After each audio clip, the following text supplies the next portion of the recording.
माता की। आज के इस गोपाष्टमी के अवसर पर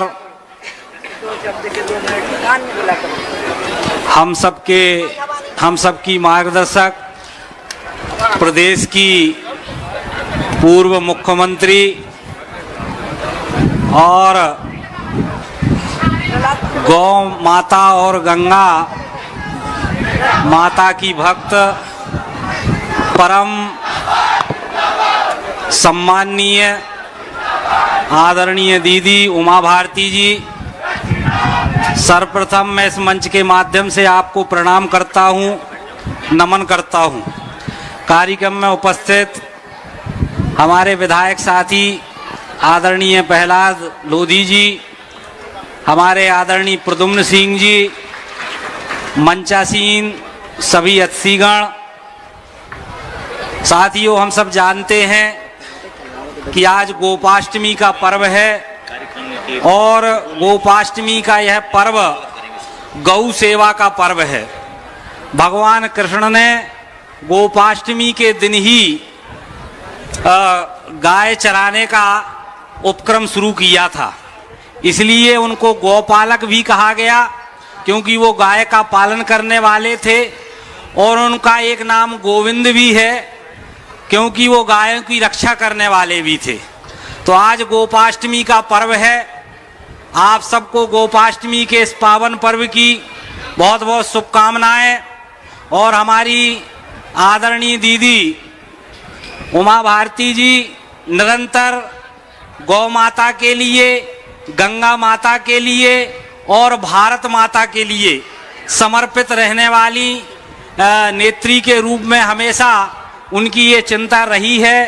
निश्चित रूप से आज ये विराट गौ संवर्धन संकल्प सभा में आज हम सबको यशस्वी पूर्व मुख्यमंत्री आदरणीय दीदी उमा भारती जी का मार्गदर्शन प्राप्त होगा और पुनः आदरणीय दीदी के चरणों में प्रणाम करते हुए मंच पर कार्यक्रम में उपस्थित सब बड़ी संख्या में मातृशक्ति उपस्थित है, सभी को मैं प्रणाम करता हूं, नमन करता हूं। बड़ी संख्या में हमारे भाई लोग भी इस कार्यक्रम में उपस्थित हुए हैं, आपको भी इस मंच के माध्यम से मैं प्रणाम करता हूं, नमन करता हूं। ये गोपाष्टमी का पर्व तभी सफल होगा जब हम कहीं ना कहीं गौ माता की सेवा का संकल्प लेंगे, गौ माता की सेवा हम करेंगे। और हर व्यक्ति जब गौ पालन के लिए अग्रसर होगा तो निश्चित रूप से भगवान कृष्ण की जो गौ सेवा का ये पर्व गोपाष्टमी जो भगवान कृष्ण को भी समर्पित है, तभी ये जो हम भारत की अर्थव्यवस्था को बढ़ाने की बात करते हैं, कृषि आधारित व्यवस्था को बढ़ाने की बात करते हैं, तो कहीं ना कहीं ये गौ पालन और गौ संवर्धन से ही भारत को आत्मनिर्भर बनाने का जो संकल्प है, वो भी भारत को आत्मनिर्भर बनाने का रास्ता भी इसी संकल्पना के साथ गुजरता है। पुनः मैं सुश्री उमा भारती जी को, आदरणीय दीदी जी को इस मंच के माध्यम से प्रणाम करता हूं। बोलिए गौ माता की। कौन कौन गौ भक्त है, जरा हाथ उठाओ। गौ माता का जयकारा जरा जोरदार तरीके से लगा देंगे। बोलिए गौ माता की जय हो, गंगा माता की जय, भारत माता की जय। बहुत बहुत धन्यवाद।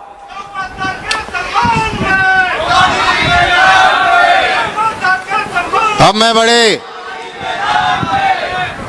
आग्रह और सम्मान के साथ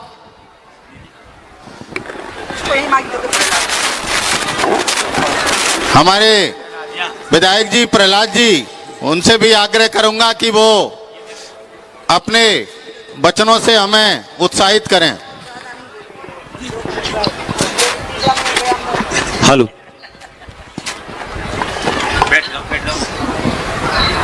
बोलिए गौ माता की, गौ माता की, गंगा मैया की, गंगा मैया की, भारत माता की।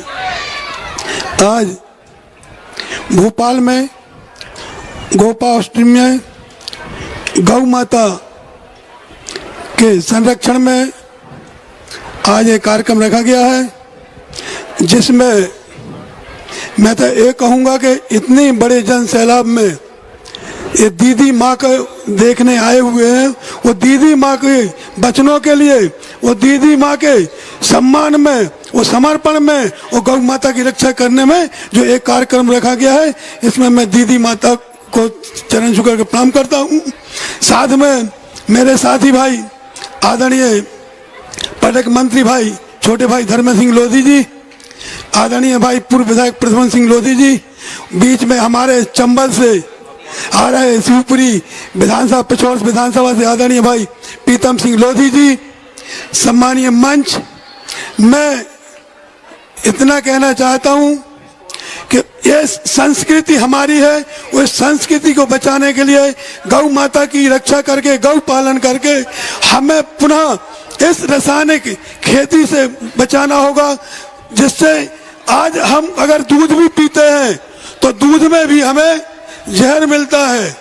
मतलब जहर का, जो हम गेहूं बोते, चना बोते, मसूर बोते, उसमें डीएपी यूरिया डालते, दवाई छिड़कते हैं, तो उससे जो भूसा भी गौ माता खाती है, गेहूं अन्न में तो है ही, लेकिन भूसा में भी तत्व पाए जाते हैं। तो इससे इसकी रक्षा करने के लिए हमें गौ माता का पालन करना होगा, और गौ माता के गौमूत्र से, गोबर से हमें खेती को बढ़ावा देना पड़ेगा, जिससे हमारी आने वाली पीढ़ी की भी रक्षा हो सकेगी, गौ माता की रक्षा हो सकेगी, गंगा मैया की रक्षा हो सकेगी, आप सबकी रक्षा हो सकेगी। आप इस कार्यक्रम में आए, आप सभी वृद्धजनों को सेवक का चरण छू करके प्रणाम पहुंचे। आज दीदी की सभा में देवी स्वरूप माता बहनों को भी सेवक का सम्मान पहुंचे, प्रणाम पहुंचे। सभी पत्रकार बंधुओं को भी जो आके दीदी की कवरेज करे, आप सभी को प्रणाम पहुंचे। पुनः सभी को सेवक का चरण छू करके प्रणाम पहुंचे।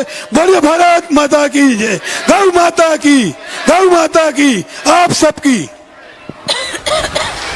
हमें बड़े आदर और सम्मान के साथ हमारे हिंदूवादी नेता श्री चंद्रशेखर तिवारी जी को मैं आमंत्रित करता हूं। हिंदू उत्सव समिति के अध्यक्ष बने, अभी भोपाल हिंदू उत्सव समिति के जो अध्यक्ष भी हैं, उनको बड़े सम्मान के साथ में मैं आमंत्रित करता हूं, आए और अपनी बात कहें।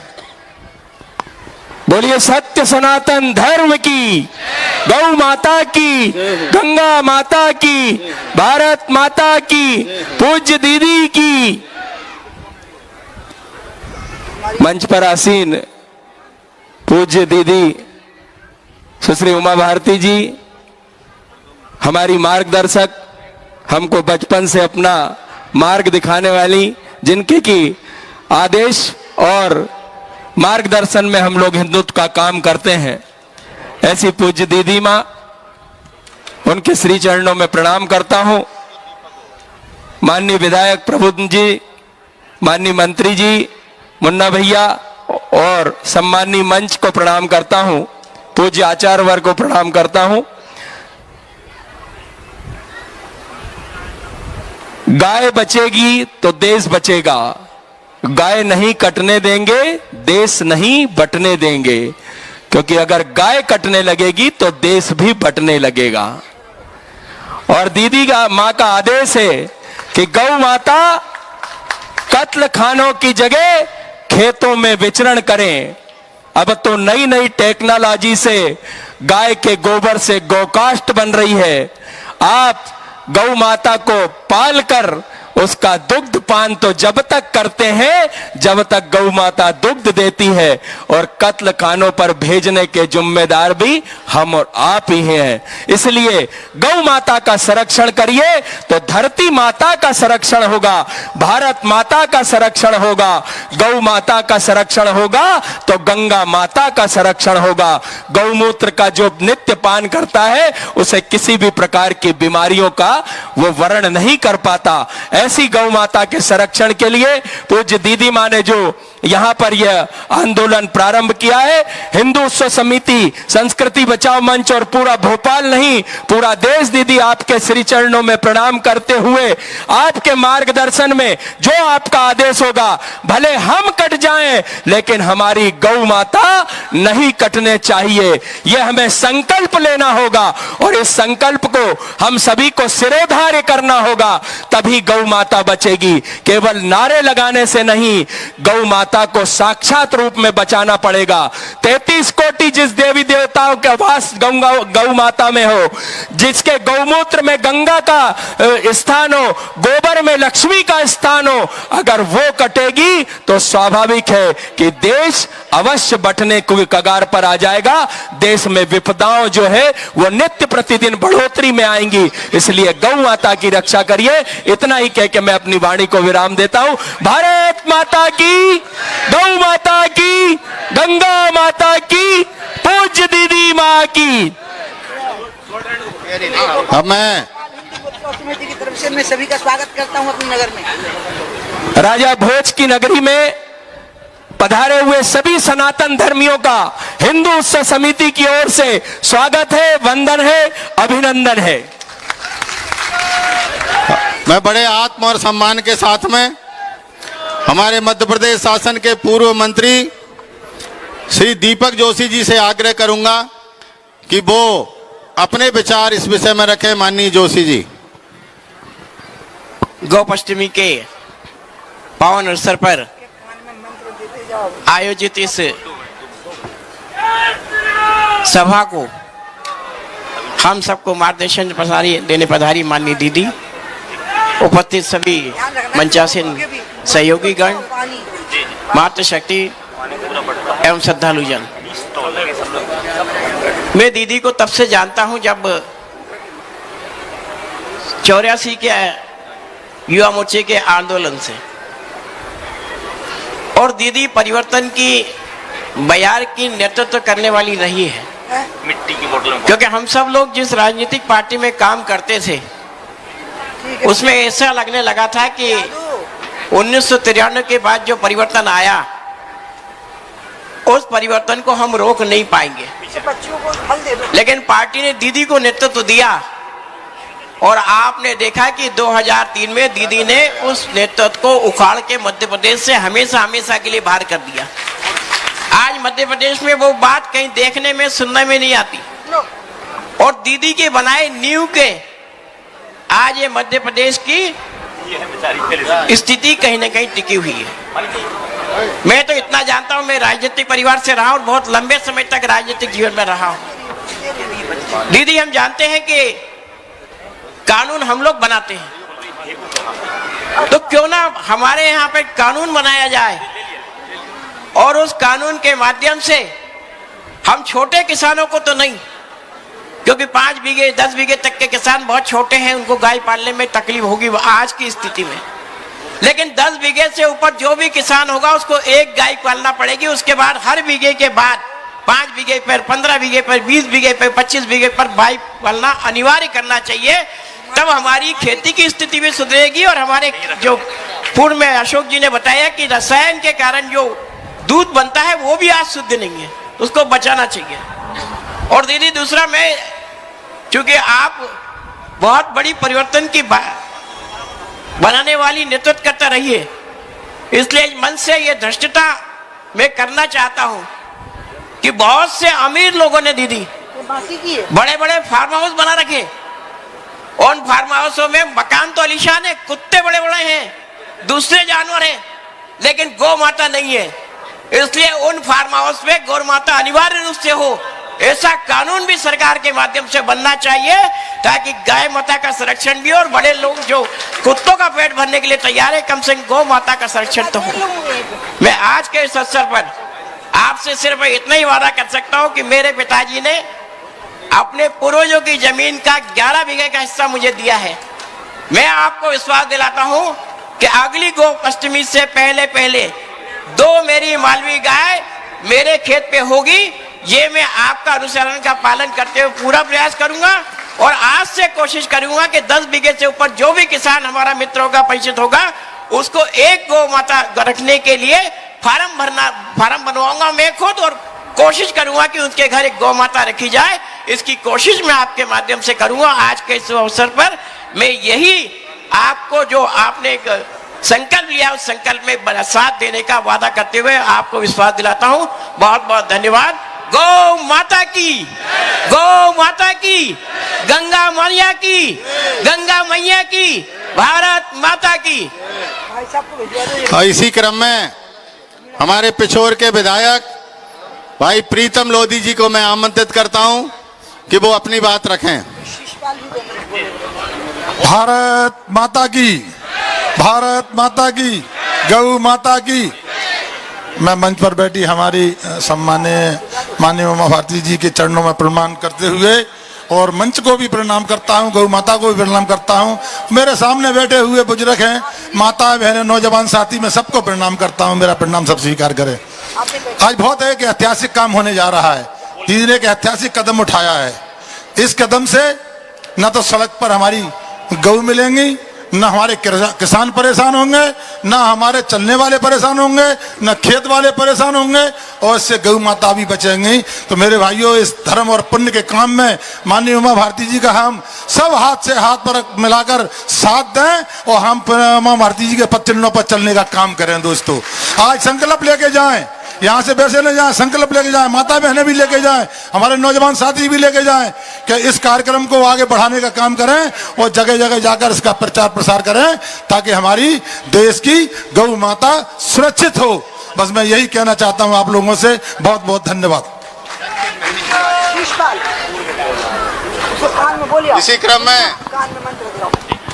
हमारे पूर्व विधायक शिशपाल सिंह यादव जी, उनसे भी आग्रह है कि वो गौ माता को बचाने के लिए अपने प्रयासों के बारे में बताएं। शिशपाल जी। हेलो। गोपाष्टमी के पावन अवसर पर मध्य प्रदेश के पूर्व मुख्यमंत्री और भारतीय जनता पार्टी परिवार में ऊर्जावान नेतृत्व की पर्याय हम सब की नेता पूज्य दीदी के चरणों में नमन। इस अवसर पर मंच पर विराजमान मध्य प्रदेश शासन के मंत्री आदरणीय श्री धर्मेंद्र सिंह लोधी जी, समस्त अतिथिगण और हमारे मध्य प्रदेश के कोने कोने से पधारी हमारी शक्ति स्वरूपा बहनें, उपस्थित सज्जनों, सभी का बहुत बहुत स्वागत, वंदन, अभिनंदन। ये आप सबको ज्ञात है कि आज गोपाष्टमी के अवसर पर और पूज्य दीदी के नेतृत्व में ये जनसैलाब उमड़ा है और लक्ष्य गौ संरक्षण के साथ साथ गौ संवर्धन का। पूज्य दीदी जी ने ये जो संकल्प लिया है उनका ये नया संकल्प नहीं है। भारतवर्ष में अगर सबसे पहली बार किसी ने जल जंगल जमीन की बात की थी तो पूज्य उमा भारती जी ने की थी। और दीदी के इस आह्वान पर हमारी भारतीय जनता पार्टी की सरकारों ने जल जंगल जमीन के संरक्षण के लिए नियम कानून बनाए हैं और उन नियम कानूनों के तहत जल जमीन जंगल का संरक्षण हुआ है। और आज दीदी ने गौ संवर्धन और गौ संरक्षण का जो संकल्प लिया है उस संकल्प को पूरा करने के लिए हम सब आज यहाँ एकत्रित हैं। हम दीदी को भरोसा दिलाते हैं कि आपके आशीर्वाद और मार्गदर्शन में जो भी निर्देश होंगे उनका भी पालन करेंगे और नैतिक रूप से भी प्रतिबद्ध होकर के गौ संवर्धन के लिए काम करेंगे। गांव-गांव जाकर के लोगों को प्रोत्साहित करेंगे कि प्रत्येक परिवार में एक गौपालन जरूर करना है और गौ संवर्धन के लिए प्रयास करना है। तब जाकर के हमारे देश की सनातन संस्कृति का पुनरुद्धार हो सकेगा, पुनर्जागरण हो सकेगा। इस अवसर पर आप सभी के लिए बहुत बहुत शुभकामनाएं, बहुत बहुत धन्यवाद। बंधुओं, आज देश आत्मनिर्भरता की ओर बढ़ रहा है। आत्मनिर्भर देश तब बनेगा जब गौ बचेगी। गौ तब बचेगी जब जल जंगल और जमीन बचेगा। इस उद्देश्य को लेकर के हमारे प्रदेश की पूर्व मुख्यमंत्री, देश की मंत्री और प्रखर वक्ता, प्रखर नेता, हिंदुत्ववादी नेता सुश्री उमा श्री भारती जी को मैं आमंत्रित करता हूं, उनसे निवेदन करता हूं कि आज उपस्थित जनसैलाब गौ पालकों को और गौ संवर्धन के लिए काम करने वाले लोगों को अपना मार्गदर्शन दें। सुश्री उमा श्री भारती जी। हेलो, सही है। मेरे बिंदु बने थे ना, रुको ना, 1 नंबर 2 नंबर, इसने बिगाड़ दिया पूरा। नहीं ऐसे नहीं था, हम हाथ से लिख के लाए। यहाँ से बोल जाएंगे, जिसको उठाना पड़ेगा नीचे पेटी लिया फटा। यहीं ले आओ।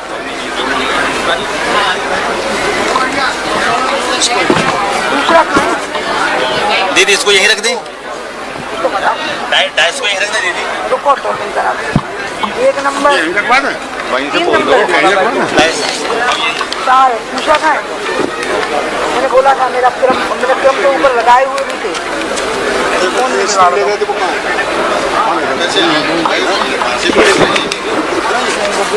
ये डाइस ये पहुंच जाएगा। हटा दो भैया वहाँ। दीदी डाइस रखवा दे दीदी।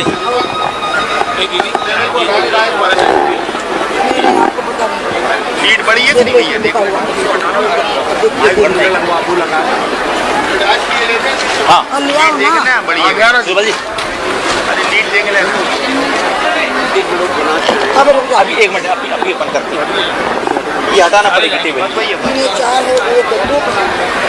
ये हटाओ, ये हटाओ, अब बैठ जाओ तुम। ये हटा दो पहले।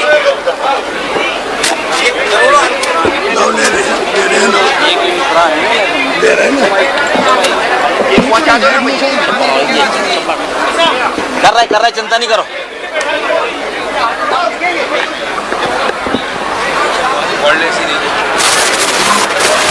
एक और रखा था छोड़ ले।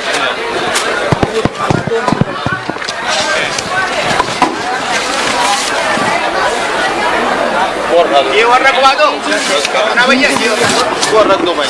लीड ना, एक लीड पहुंच जाएगी। नहीं पहुंचेगी, अरे रुको ना, अरे बिंदु लिखे हुए थे। अब भी तो पढ़ रहे हैं। भाई तो माइक हटाना। गर्म पानी पी रहा हूँ तबियत। अरे कल से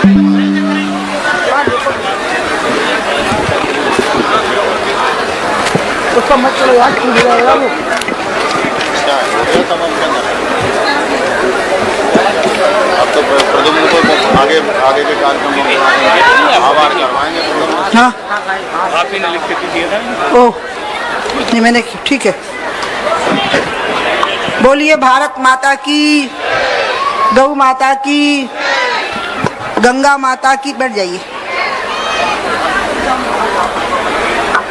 क्या है कि कुछ संख्याएं बोलनी है मुझे, संख्या तो संख्या कहीं लिखी हुई है, वो मैं ढूंढ रही थी कि गौ की संख्या कितनी है। एक कागज पे लिख के लाई थी। यहाँ पर मंचासीन हमारे समस्त गौ संवर्धन कार्यक्रम के संयोजक आदरणीय श्री अशोक त्रिपाठी जी, इसके आयोजक श्री प्रद्युम्न सिंह जी, श्री नरेंद्र भिरथरे जी, श्री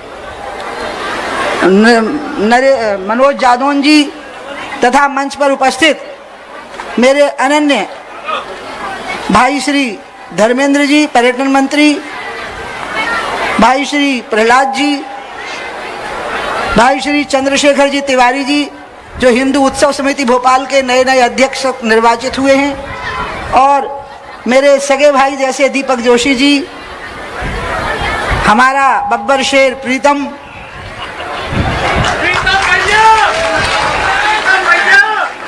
हमारे लंबरदार जी बंडा से विधायक। यहाँ पर कई सम्माननीय महापुरुष ऐसे बैठे हैं, उनको संबोधन करूंगी तो पसंद नहीं करेंगे। वरिष्ठ संगठन के महापुरुषगण यहाँ हैं। मैं और आप सब बहनों और भाइयों को बहुत बहुत प्रणाम करती हूँ, नमस्कार करती हूँ। कागज इसलिए ढूंढ रही थी कि आज मैंने पहली बार अभ्यास करने की कोशिश की है कि पढ़ो भी और बोलो भी, क्योंकि मेरे को ना पढ़ना और बोलना एक साथ नहीं होता। पार्लियामेंट में भी जब मैं भाषण देती थी तो पूरे मेरे अधिकारी परेशान रहते थे इस बात से कि आपको सिखा देते हैं, उसके अलावा आप कुछ और साथ में बोल आती हैं और हमें वो करना पड़ता है। फिर तो आप ना पढ़ के बोला करो। तो हमने कहा हम पढ़ेंगे तो बोल नहीं पाएंगे। आज मैंने कोशिश करी तो एक कागज ही गायब हो गया जिसमें संख्या लिखी हुई थी, तो इसलिए मुझे सिर्फ संख्या पढ़नी थी, वही वाला कागज नहीं मिल रहा था। माफ करना, मिल गया, भगवान की दया समझो कि मिल गया। मैंने आपको यहाँ क्यों बुलाया आज? बारिश है, ओले हैं, मौसम खराब, ओले तो नहीं है लेकिन बारिश है, और आप सुबह से जल्दी जल्दी उठ के आए हो, पूरे मध्य प्रदेश से आए हो। आप किसान नहीं हो, आप भगवान हो जो आज प्रकट हुए हो। हाँ, भय प्रकट कृपाला दीन दयाला कौशल्या हितकारी। अब मैं, आप कहोगे कि आप हमें कौशल्या हितकारी क्यों कह रही हो? क्योंकि आप ही गौ और गंगा के रक्षक हो। और याद रखना, राम मंदिर का काम हो चुका, शिलान्यास भी हो, पहले ढांचा गिर चुका। ढांचा गिरने के कारण सबूत मिल गए तो माननीय कोर्ट का ऑर्डर आ गया, और माननीय कोर्ट के ऑर्डर के बाद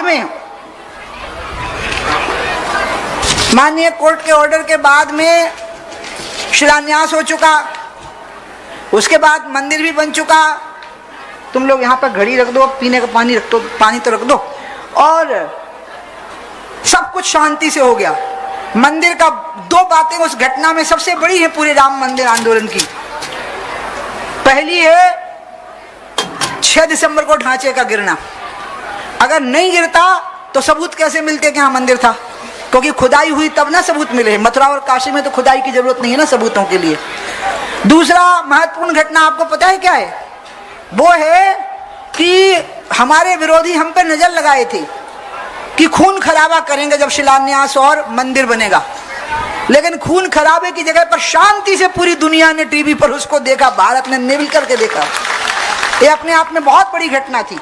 आप उसका अभिनंदन करिए कि जिस प्रकार से देशवासियों ने एकजुट होकर के उस अभियान को देखा था, मंदिर का शिलान्यास और मंदिर का उद्घाटन। ये बहुत बड़ी चमत्कारी घटना थी। पूरी दुनिया में हम इसके लिए मशहूर थे कि हम जाति, भाषा और संप्रदाय के आधार पर लड़ाई करने वाले देश हैं। उस घटना ने साबित कर दिया था कि राम के नाम पर हम एक हो सकते हैं, यह साबित हो गया था। इसी प्रकार से मैं अब मेरे को एक बात सूझी थी और मुझे लगा कि नहीं, अभी राम का काम पूरा नहीं हुआ। मंदिर बन गया लेकिन राम का काम पूरा नहीं हुआ, क्योंकि राम जिस वंश में जन्मे थे उसमें 2 काम और हुए हैं। राजा दिलीप राम के वंशज थे। राजा दिलीप के ही वंश में राम का जन्म हुआ, यह ध्यान रखिएगा। रघुवंश में राजा दिलीप वो राजा थे सतयुग में जो जंगल में विचरण करने गए तो एक शेर एक गाय को खाने के लिए झपट रहा था। तो राजा दिलीप ने जब शेर पे शरसंधान किया तो शेर ने कहा, रुक जाइए, आप राजा हैं, आपका काम किसी को भूखा रखना नहीं है, और गाय मेरा भोजन है, आप मुझे खाने दीजिए इसको। तो राजा ने कहा, मैं अपना धर्म पूरा करूंगा। राजा घोड़े से उतर गए। राजा दिलीप भगवान राम के पूर्वज, और शेर के सामने खड़े हो गए कि आप मुझे खा लीजिए, लेकिन जब तक मैं जिंदा रहूंगा आप गाय नहीं खा सकते। तो हुआ क्या? वो तो शेर था ही नहीं, वो तो धर्मराज थे। वो प्रकट हो गए और उन्होंने कहा, जा दिलीप, मैं तुझे आशीर्वाद देता हूं कि तेरे वंश में ही भगवान विष्णु का अवतार होगा, और राजा राम का जन्म हुआ। दूसरे भगवान राम के वंशज थे राजा भागीरथ। जब राजा सगर के पुत्रों को भस्म कर दिया कपिल मुनि के श्राप से, तो पता लगा कि गंगा हिमालय में कहीं है, और शिव की जटाओं से होकर उसको ला करके जब नीचे लाया जाएगा तब सगर के पुत्रों का उद्धार होगा। तो राजा भगीरथ भी, आप याद रखिएगा, राम के ही पूर्वज थे। वो राम उन्हीं के वंश में पैदा हुए हैं। राम राजा दिलीप के वंश में पैदा हुए हैं और राम राजा भागीरथ के वंश में पैदा हुए हैं। इसलिए जब तक देश में गौ संवर्धन नहीं होगा, जब तक देश में गौ संवर्धन नहीं होगा, और जब तक देश में गंगा अविरल और निर्मल नहीं होगी, राम का कार्य पूरा नहीं होगा। ये आप ध्यान रखिएगा।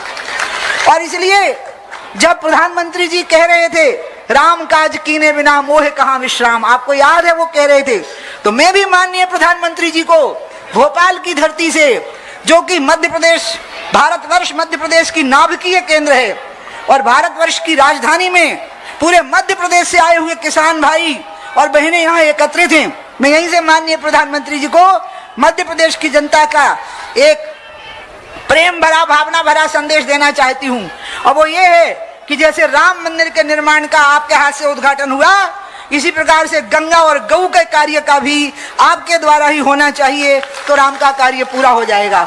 370 हटी, हम कब से बोल रहे थे कि हम 370 हटाएंगे, हमारे एजेंडा में था, लेकिन 370 हटा, जबकि 370 संविधान की एक अस्थायी धारा थी और उसमें लिखा था कि इसको कभी भी हटाया जा सकता है, लेकिन किसी को हटाने की हिम्मत नहीं हो रही थी। वो हिम्मत हमारी सरकार के समय पर आई, हमने धारा 370 हटाई और हमने कश्मीर को कश्मीर भारत का अभिन्न अंग रहेगा, ये हमने साबित कर दिया। इसी प्रकार से राम मंदिर का निर्माण कब से चल रहा था, इसका आंदोलन, और अंत में उसमें सफलता मिली। इसी प्रकार से अब रह गया है गौ का संवर्धन, और अब रह गया है गंगा की अविरलता, निर्मलता और निरंतरता का प्रवाहमान रहना। और अगर ये रह गए हैं तो इसी के लिए जब मैंने 19 में कहा था, मैं इसलिए कह रही हूं क्योंकि आप सब जो बैठे हो, आप मेरे एक एक निर्णय से प्रभावित होते हो। मेरे को किसी ने कहा था कि आप कभी सोचती भी हो कि जो निर्णय आप करती हो उससे कितने लोग प्रभावित हो जाते हैं। आज मैं आपको बता रही हूं, आपको लगता है कि चुनाव लड़ूंगी और सत्ता में कोई मंत्री पद पे बैठ जाऊंगी तो बड़ा काम होगा, होता है बड़ा काम, सांसद बनने से बड़ा काम होता है। मैं रेलवे लाइन तब लाई थी जब मैं सांसद थी, बुंदेलखंड का उद्धार कर दिया उस रेलवे लाइन ने। सत्ता में रहने से बड़ा काम होता है। जब मैं मंत्री थी भोपाल से, तो भोपाल को नर्मदा का पानी तभी आया था, भीमबेटका को वर्ल्ड हेरिटेज तभी बनाया गया था, और जब मैं केंद्र में मंत्री थी तभी स्पोर्ट्स अथॉरिटी ऑफ इंडिया का सेंटर यहाँ पर आया था। इसलिए काम नहीं होते ऐसा नहीं है।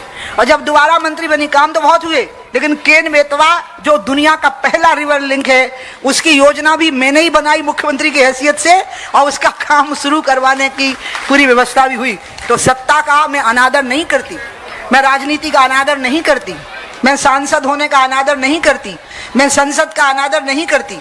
जब राजमाता विजयाराजे सिंधिया ने मुझे चुनाव लड़ने के लिए कहा, तो मैंने उनको कहा था कि अम्मा आप मुझे नरक में आने के लिए कह रही हैं, तो उन्होंने मुझे कहा था कि नहीं, राजनीति नरक उनके लिए होती है जो राजनीति से पैसा बनाने का काम करते हैं, चोरी करते हैं, छल और कपट करते हैं, प्रपंच करते हैं, धोखा देते हैं लोगों को, होते कुछ और हैं और बनते कुछ और हैं। वो लोग राजनीति को नरक बनाते हैं। लेकिन जो लोग राजनीति को सेवा का सशक्त माध्यम बनाते हैं, वो राजनीति को, उनके लिए राजनीति ही मोक्ष का द्वार होती है और भगवान की प्राप्ति का रास्ता होती है। अम्मा ने मुझे कहा था, और अम्मा खुद ही उसी रास्ते पर चलती भी थी। अटल जी, अडवाणी जी सब उस रास्ते पर चलते थे। इसलिए आपको लगता होगा कि मैंने चुनाव नहीं लड़ने का फैसला क्यों कर लिया। नहीं, मैंने फैसला नहीं किया है, मैंने चुनाव टाला है लड़ना, क्योंकि गंगा और गौ का जो काम है उसमें सरकार की भागीदारी कम है, जरूरी समाज की भागीदारी ज्यादा जरूरी है। 75% समाज की भागीदारी जरूरी है, और वो नहीं हो पा रहा था मंत्री पद की हैसियत से, क्योंकि मंत्री की एक मर्यादा होती है, वो उससे बाहर बोल नहीं सकता। उसका जो विभाग होगा है ना, वो उतना ही बोल पाएगा। मंत्री पिंजरे का शेर बन जाता है। और जो आदमी अच्छी ताकत रखता हो, मैं आपको बताऊं, मैं तो कभी अपनी बहुत प्रशंसा नहीं करती, लेकिन मैं फालतू की दीनता भी नहीं दिखाती हूँ, स्वभाव में है नहीं दीनता दिखाना। तो सब कहते ना, हाय हमारा तो उस आंदोलन में गिलहरी वाला योगदान रहा, राम मंदिर आंदोलन में। मैं कहती नहीं, अपना शेर वाला आंदोलन वो योगदान था। It was Lions share, it was not a गिलहरी शेयर। हमारा गिलहरी शेयर नहीं होता, हमारा लायंस शेयर होता है, शेर का योगदान होता है। अकेला शेर हुंकार भरेगा, मैदान खाली हो जाता है, और वही रह जाते हैं जो वास्तव में सही लोग होते हैं। इसलिए मैं ऐसी विनम्रता नहीं दिखा रही हूं, मैं आपको बताऊं, लेकिन मैं आपको ये कह रही हूं कि ये काम ऐसा था कि चुनाव लड़ने से दिक्कत आ जानी थी, संसदीय क्षेत्र के लिए जिम्मेवारी आ जानी थी, और मंत्री भी बनाया ही होता मोदी जी ने, तो मंत्री बनने से मंत्रालय की मर्यादा और उसके द्वारा काम करने की जिम्मेवारी आ जानी थी। तो मुझे लगा कि कुछ काम भौतिक और लौकिक होते हैं, और कुछ काम आध्यात्मिक लेकिन शाश्वत होते हैं। और ये ध्यान रखिएगा कि ये भारतवर्ष है, हम अकेले परमात्मा की आराधना नहीं करते, हम परमात्मा और प्रकृति को मिलाकर के आराधना करते हैं। आप देखिए ना, अभी जो छठ पर्व चल रहा है, वो छठ पर्व क्या पर्व है? वो प्रकृति, पर्यावरण और परमात्मा को मिलाकर के आराधना चल रही है। हमने आस्था और विकास को अलग नहीं किया है, हमने प्रकृति और परमात्मा को अलग नहीं किया है। बोलिए, हमने नदियों को माँ कहा कि नहीं कहा? हमने गायों को माँ कहा कि नहीं कहा? हमने पेड़ों में देवता देखे कि नहीं देखे? हमने चंद्रमा को और सूर्य को अर्घ्य प्रदान किए कि नहीं किए? अभी उसी का तो पर्व चल रहा है। यही तो बात कही थी औरंगजेब को उसके पिता ने, जब उसने अपने बाप को जेल में डाला। उसको लग रहा था कि बुढ़ा जल्दी मर जाएगा, तो कुर्सी पे तो बैठ गया वो, लेकिन वो बुढ़ा था कि मरे ही ना। अब वो जिंदा रह गया, अच्छे कस के मुर्गे बकरे खाता होगा तो जिंदा रह गया। तो अब क्या हुआ, औरंगजेब ने उसका खाना बंद कराया तो भी नहीं मरा। शाहजहां बहुत दमदार आदमी था, तो फिर उसके बाद उसने उसका पानी बंद करवा दिया। तो उसने एक चिट्ठी लिखी थी औरंगजेब को कि मेरे बेटे, आज मैं पछता रहा हूं कि मैं मुसलमान क्यों हूं, क्योंकि देख उन हिंदुओं को जो अपने मरे हुए बाप दादों को भी पानी पिलाते हैं, और एक तू है जो जिंदा बाप को प्यासा और भूखा मार रहा है। हमने किसको नहीं पूजा है? शेर को, सांप को, पेड़ों को, पहाड़ों को, पत्थरों को, नदियों को, मनुष्यों को, जीव जंतुओं को, गायों को, भैंसों तक को नहीं छोड़ा। वो भी सवारी है शनिदेव की, और शनिदेव इस युग के राजा हैं। मतलब हमने कोई छोड़ा ही नहीं। दूबा जो पांव के नीचे कुचली जाती है वो गणेश जी के सिर पे चढ़ानी पड़ती है कि नहीं? कांडात कांडात पुरोहिंती, जब हमारे गुरुजन यहाँ विराजमान है, जो मंत्र बोलते हैं, हमने सृष्टि से नीचे से लेकर ऊपर तक सबकी पूजा की है। और इसलिए ये जो हिंदू दृष्टि है, यही असली जीवन दृष्टि है, और यही पंडित दीनदयाल उपाध्याय जी का एकात्म मानववाद था कि सबकी चिंता करो, सबकी परवाह करो। गौ और गंगा का काम अगर नहीं हुआ, जब मैं भाजपा में वापस लाई गई, पहले निकाला गया फिर वापस लाया गया, ना हम अपनी मर्जी से निकले थे और ना हम अपनी मर्जी से आए थे। इसलिए जब आए तो हमने कहा हम एनडीए में आएंगे, तो हमको अशोक सिंघल जी ने धमकाया, नहीं कोई एनडीए नहीं, बीजेपी में आना पड़ेगा, नहीं तो हम तुम्हें देखेंगे। मैं अशोक जी को बहुत मानती थी, उन्हीं के रास्ते पर तो चली हूँ कि अपनी बात पे हट पकड़ जाओगे तो अंत में विजय हो करके रहेगी, बस हट मत छोड़ना अपनी बात का। अगर तुम सही हो तो अपनी बात का हट पकड़ के रखो, विजय तुम्हारी ही होगी। और इसलिए मैं बीजेपी में आ गई। जब मैं बीजेपी में आ गई तो मैं गंगा के काम पर ही लगी हुई थी। राजनाथ जी नितिन गडकरी के घर बैठे थे उस दिन, रामलाल जी हमारे संगठन मंत्री थे उस समय के, और राजनाथ जी। मैंने उनको कहा कि देखो आप लाओगे ना मुझे दिक्कत आ जाएगी, क्योंकि मैं ना गंगा के काम में लगी हूँ, तो आप चुनाव लड़ने के लिए मत बोलना, मैं आई जाती हूँ। तो उन्होंने मेरे को कहा कि नहीं आप आराम से गंगा का काम कर पाएंगी। मोदी जी तब तक इलेक्शन कैंपेन के प्रभारी हो चुके थे। उसके बाद में मैंने कहा अच्छा आप चुनाव मत लड़ाना, लेकिन मेरे को कहा गया कि नहीं चुनाव तो लड़ना पड़ेगा, कुछ जरूरत है। हमने सब फूलों की एक माला बुनी है, तो एक फूल झांसी में बैठा है और वो उमा भारती है, इसलिए हमको वो फूल उस माला में गुथना है। तो मेरे को राजनाथ जी ने फोन किया अलग से, क्योंकि मैं अड़ गई कि हमें नहीं लड़ना। तो राजनाथ जी का फोन आया कि उमा बहन मेरी बात मान जाओ, आप इस माला को बीच में से एक फूल मत निकालो। मैंने कहा ओके लड़े लेते हैं फिर। तो हम लड़ लिए। हमें नहीं पता था सरप्राइज होने वाला है, गंगा का मंत्रालय बनने वाला है, और गंगा का मंत्रालय बन गया। गंगा का मंत्रालय का नोटिफिकेशन हुआ। गंगा मेरे पास 2 साल रही, मैंने उनका जो भी कार्य योजना हो सकती है वो पूरी बना ली। फिर गंगा स्वतंत्र अथॉरिटी हो गई, फिर मेरा मंत्रालय बदल गया, वहाँ भी मेरे को गंगा मिल गई, और हमने 4000 गाँव को ODF कर दिया, जो गंगा के किनारे से गंगा सागर तक के राज्य थे। मैं गंगा को छोड़ने को तैयार ही नहीं थी, और फिर मैंने 6 महीने पहले से ही कह दिया कि हम चुनाव नहीं लड़ेंगे। और अमित शाह जी उस समय अध्यक्ष हो चुके थे, उनने मेरी, उसके बाद वो गृह मंत्री हुए हैं, फिर उन्होंने मेरा बहुत सम्मान किया पार्लियामेंट बोर्ड में। आप याद रखिएगा, जो आप समझते हैं वैसा नहीं है। उनने पार्लियामेंट बोर्ड में मेरे बारे में बोलते हुए कहा कि लोग टिकट के लिए मर जाने को तैयार रहते हैं, तड़पते रहते हैं, ये पहली बार हम ऐसा प्राणी देख रहे हैं जो तड़प रहा है कि नहीं लड़ना, क्योंकि उसको एक बड़ा काम करना है गंगा का। इसलिए दीदी को हम राष्ट्रीय उपाध्यक्ष बनाते हैं, और हम उनको इसकी अनुमति देते हैं कि वे चुनाव ना लड़ें, लेकिन चुनाव प्रचार करें। मैंने 2019 का कस के चुनाव प्रचार किया। आपको जो लगता है वैसा है नहीं, आज मैं खुलेआम बोल रही, मुझे पता है मीडिया है और गवाह है मेरा। मोदी जी ने एक बार मुझे फोन पे ऐसी बात कही जो मैं यहाँ कहूंगी ही नहीं, मैं कह नहीं सकती उस बात को। उनने मेरे को इतना ज्यादा आदर दिया कि उमा बेन मैं तुमको 12 साल की उम्र से जानता हूँ, और आगे जो बोला तो मैंने कहा प्रधानमंत्री जी आप स्वयं महायोगी हैं और आप मेरे बारे में ऐसी बात बोल रहे हैं, तो मुझे लज्जा आ रही है कि क्या मैं इस शब्द के लायक हूँ जो आप मुझे कह रहे, जो आदर दिखा रहे हैं। उन्होंने कहा उमा बेन तुम अपने आप को जानती नहीं हो। मेरा प्रधानमंत्री जी भी मेरा आदर करते हैं, मंत्रिमंडल के अधिकतर लोग मेरा आदर करते हैं, यहाँ के मुख्यमंत्री लोग भी आदर करते हैं। बस जो नीचे के छुटभैये होते हैं उनको डर लगता है कि बेन के बगल में खड़े हो जाएंगे तो घाटा हो जाएगा। हम बता रहे, क्योंकि वो जो लल्लो चप्पो की राजनीति करते हैं ना, फोटो खिंचवाने वाली, आजकल वो भयंकर हो गई है सेल्फी वाली, वो उसमें गड़बड़ हो जाती है। नहीं तो ऊपर के नेता जो सम्मान मेरे प्रति दिखाते हैं उससे मेरा मन भरा रहता है। वो अन्य संगठनों के लोग तो मुझे इतना स्नेह और आदर देते हैं कि उसी से मुझे जीवन शक्ति प्राप्त होती है। और इसलिए जब गंगा जी का मंदिर का मैंने उद्घाटन होते देखा था, तभी मेरे मन में यह भाव आ गया था कि अभी एक चुनाव से और बचेंगे, क्योंकि अब जो गंगा का काम हाथ में पकड़ा है उसको ठीक से परवान चढ़ाएंगे। अभी इसकी अविरलता, निर्मलता और निरंतरता का प्रावधान हो जाए एक गंगा एक्ट के जरिए। जैसे कि मेट्रो का एक्ट बना है, तो जब मेट्रो का काम चालू होता है तो उसको रोका नहीं जा सकता। वो एक्ट की कॉपी भी बनी रखी है, और उस एक्ट को अगर लागू कर दे, हमारा पूरा पार्लियामेंट तैयार है उसके लिए, और किसी भी दिन वो हो जाना, मुझे पता है मोदी जी गंगा का काम करके ही रहेंगे, मुझे विश्वास है। तो उसका परिणाम यह निकलेगा कि गंगा की अविरलता, निर्मलता और निरंतरता का प्रोविजन होगा, और उसको कोई रोक नहीं सकेगा, कोई कोर्ट भी उसमें ऑर्डर पारित नहीं करता है, फिर ये हो जाएगा।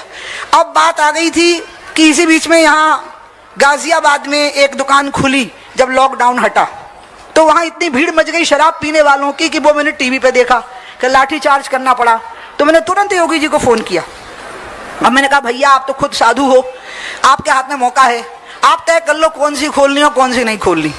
आप मंदिर के, स्कूल के, अस्पताल के, अदालत के, बस स्टैंड के, महिलाओं के इकट्ठे होने के इन स्थानों पे आप दुकान अब खोलो ही मत। तो उन्होंने बोला अच्छा मैं देखता हूँ। फिर मैंने तुरंत शिवराज जी से पूछा, वो मुख्यमंत्री बन चुके थे, कहाँ हो आप?